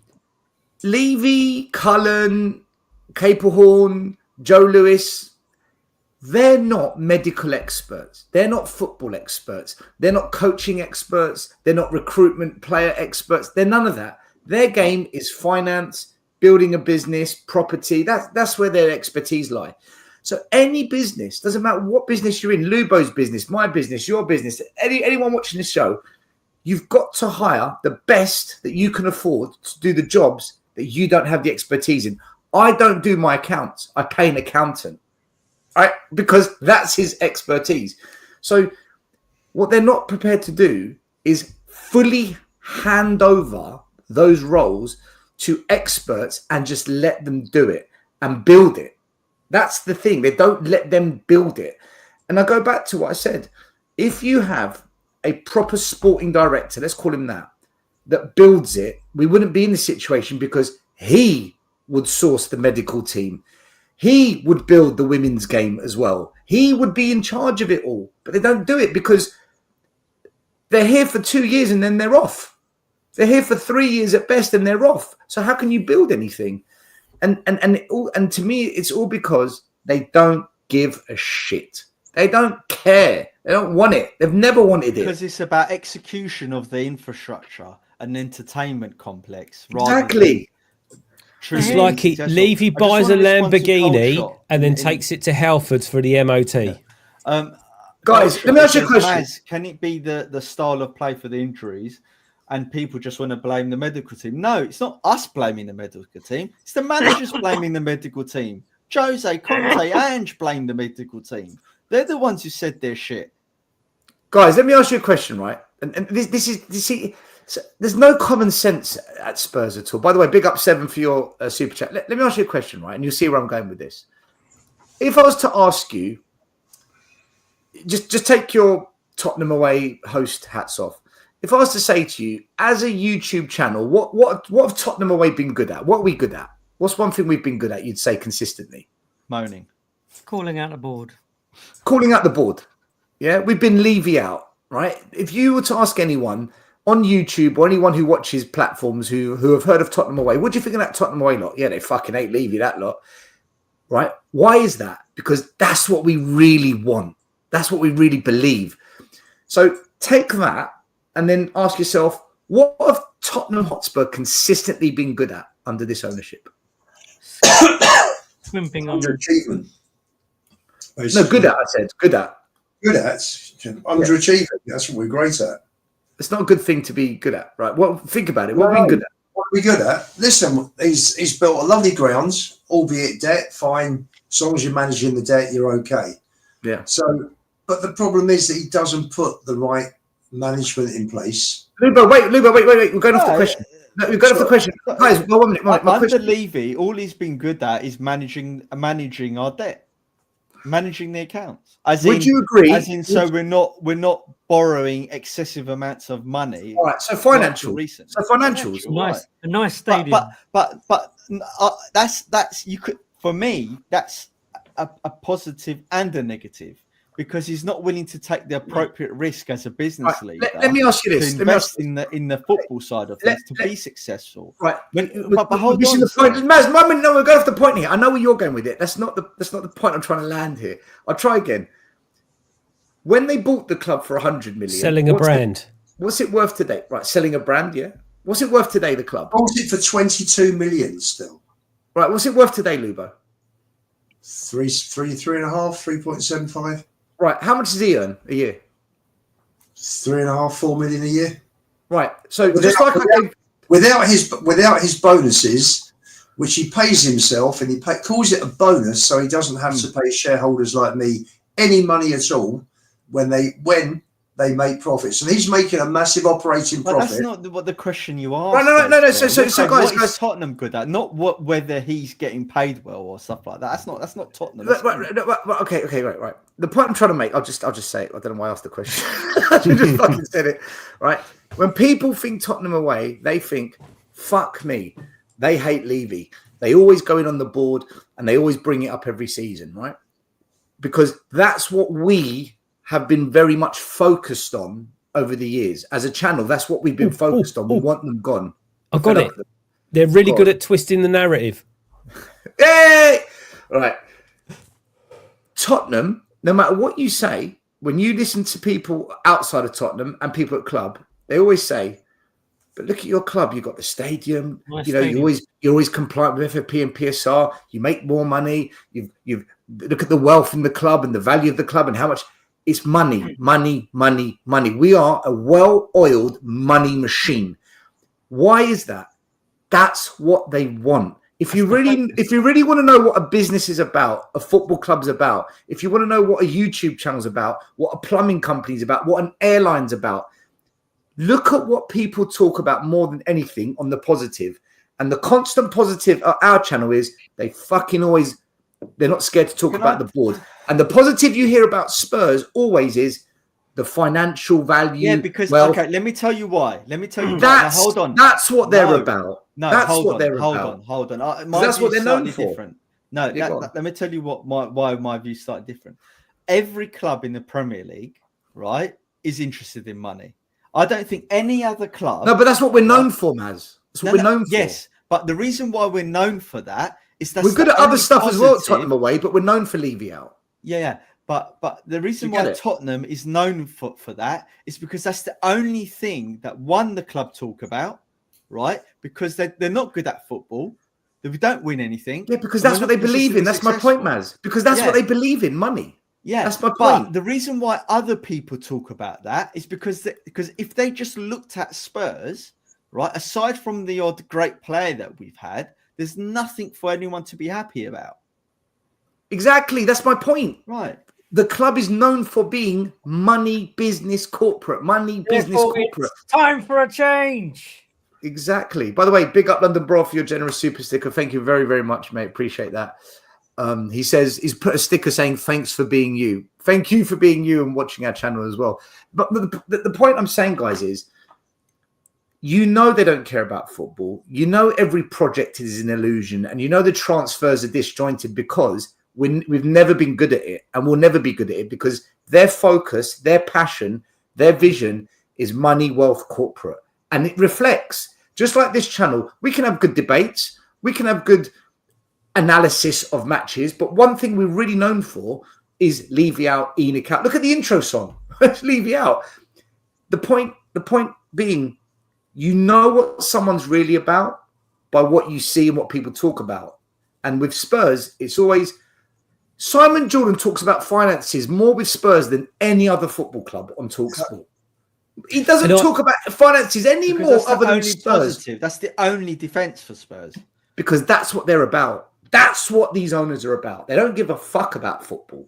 Every project, process, plan is bollocks. And that's what we've been saying from day one. And you see it more and more now. And fans still get sucked in. They still think differently. And ironically, the only time you really hear about any other club being discussed when it comes to money is when it's FFP, really, when they're rule breaking and stuff like that, really, isn't it? That's what you're known for. That's that's the issue. You don't hear about. I couldn't like Man City, right? Apart from knowing that there's loads of charges to do with back end money and all this kind of stuff, I don't know anything about their financials. I don't know how much they spend, how much they're profitable they are, or any other club. All you ever hear is about Tottenham is how profitable we are and how much money we make. That's because that's the narrative that they spin, right? That's the narrative. I'm Levy, I'm a businessman. Look how well I'm doing financially. That's the spin. That's all he's got because that's all he knows. That's another thing, though, Lee. Hold on, sorry. Just so with the whole big FFP thing, people were jizzing a little while ago about, oh, see, Levy's done the right thing with FFP, and he's been sparing our money, and we're going to be compliant, and all of that stuff. And all these other teams are going to be under scrutiny, and we're going to be on a level playing field. Where's that gone? What's happened, JP, is that other clubs have found a different way. They found ways around it. So all of that nonsense. Two seasons, guys. I've been saying FFP. FFP is a media spin, nothing more. the different, just because you're within the bracket of FFP doesn't mean you can spend the money. It means you can spend the money. It doesn't mean you've got the money to spend. It's just a benchmark, isn't it? Yeah, it's basically your ability. One, if you're cash rich, you're allowed to spend it, right? Assuming that the club's got the cash. Or two, your ability to leverage the debt. If Spurs that's all it is. If Spurs had put in place a football director with a 10-year long-term plan, we wouldn't worry about FFP, PSR, prices of players. We wouldn't worry about any of it because we would have an elite scouting network, a phenomenal player pathway from academy into first team, and an infrastructure that develops a football team. We don't have it. There's never been any. There's nothing. So of course we get caught up in FFP, PSR, prices have gone up, English tax for players, bullshit, bollocks, marketing, PR. Fucking run the football club, man. Put the systems and processes in place. Let the football experts run it. Let them do it. Give them the keys to the footballing side of the business and step away. And that's never been done. The illusion has been given, right? The marketing spin that it's happened has been done, but it hasn't really, because we're always chopping and changing the people. In comes Vinay, Paratici's back, Mun's going to go, Angie's going to go, new manager in. What are we watching here? Vinay will be here 2 years. He'll be here 2 years, and then he'll bugger off. Listen, I'm hearing the academy director is beginning to feel unhappy. You heard it here first. I'm beginning to hear that he's not. He's thinking. No, but the thing is, and we've got a good academy director, by the way. Here's this Paratici. You know what? If I was we've got a really good academy director. Paratici brought the guy in at the moment. Yeah, I know. But if I was Paratici, I would say this is what I would say to Daniel Levy.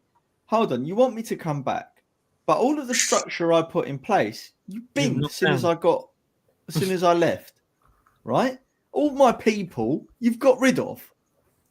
So now I'm going to come in and I'm going to have to bring everyone back in. If he doesn't say that, that means he's accepted Levy's bullshit. So he's coming in for the wrong reasons, isn't he?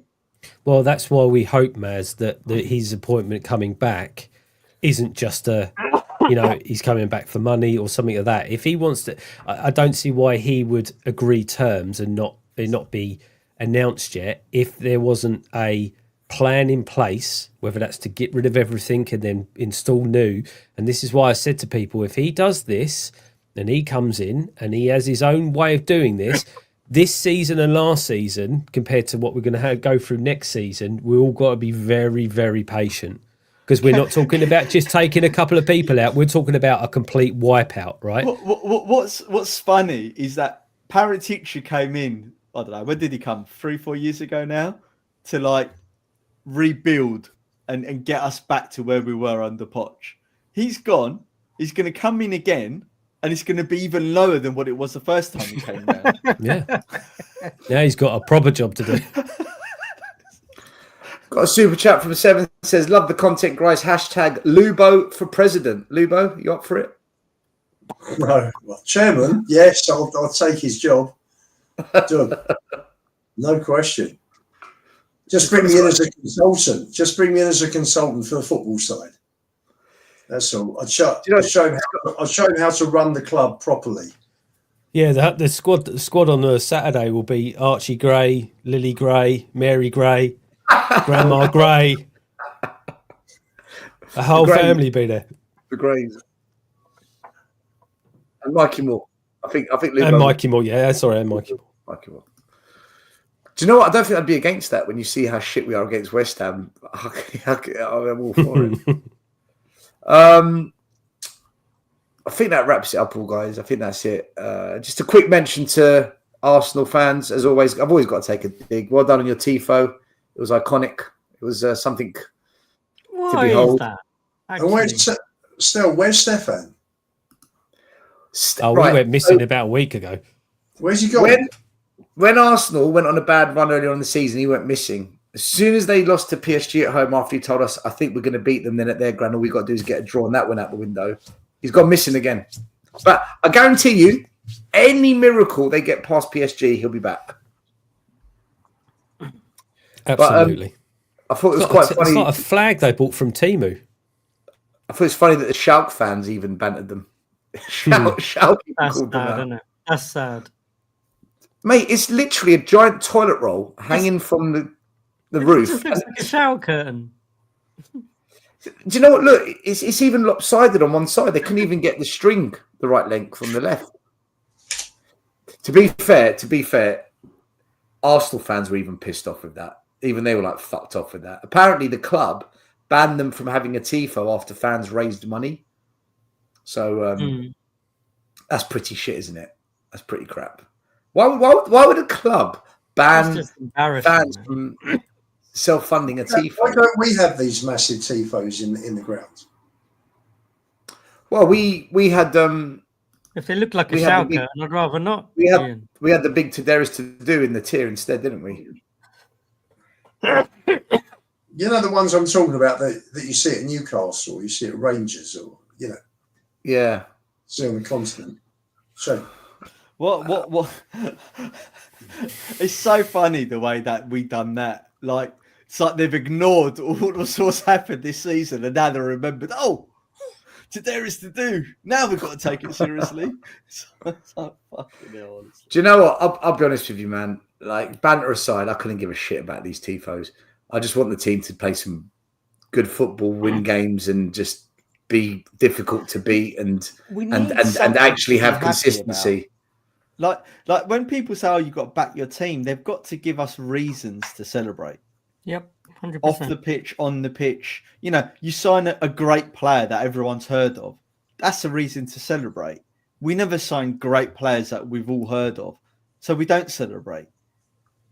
You need to win games consistently to celebrate. You need to be challenging for the trophies and the league to celebrate. You need to be in the mix. We're never in the mix.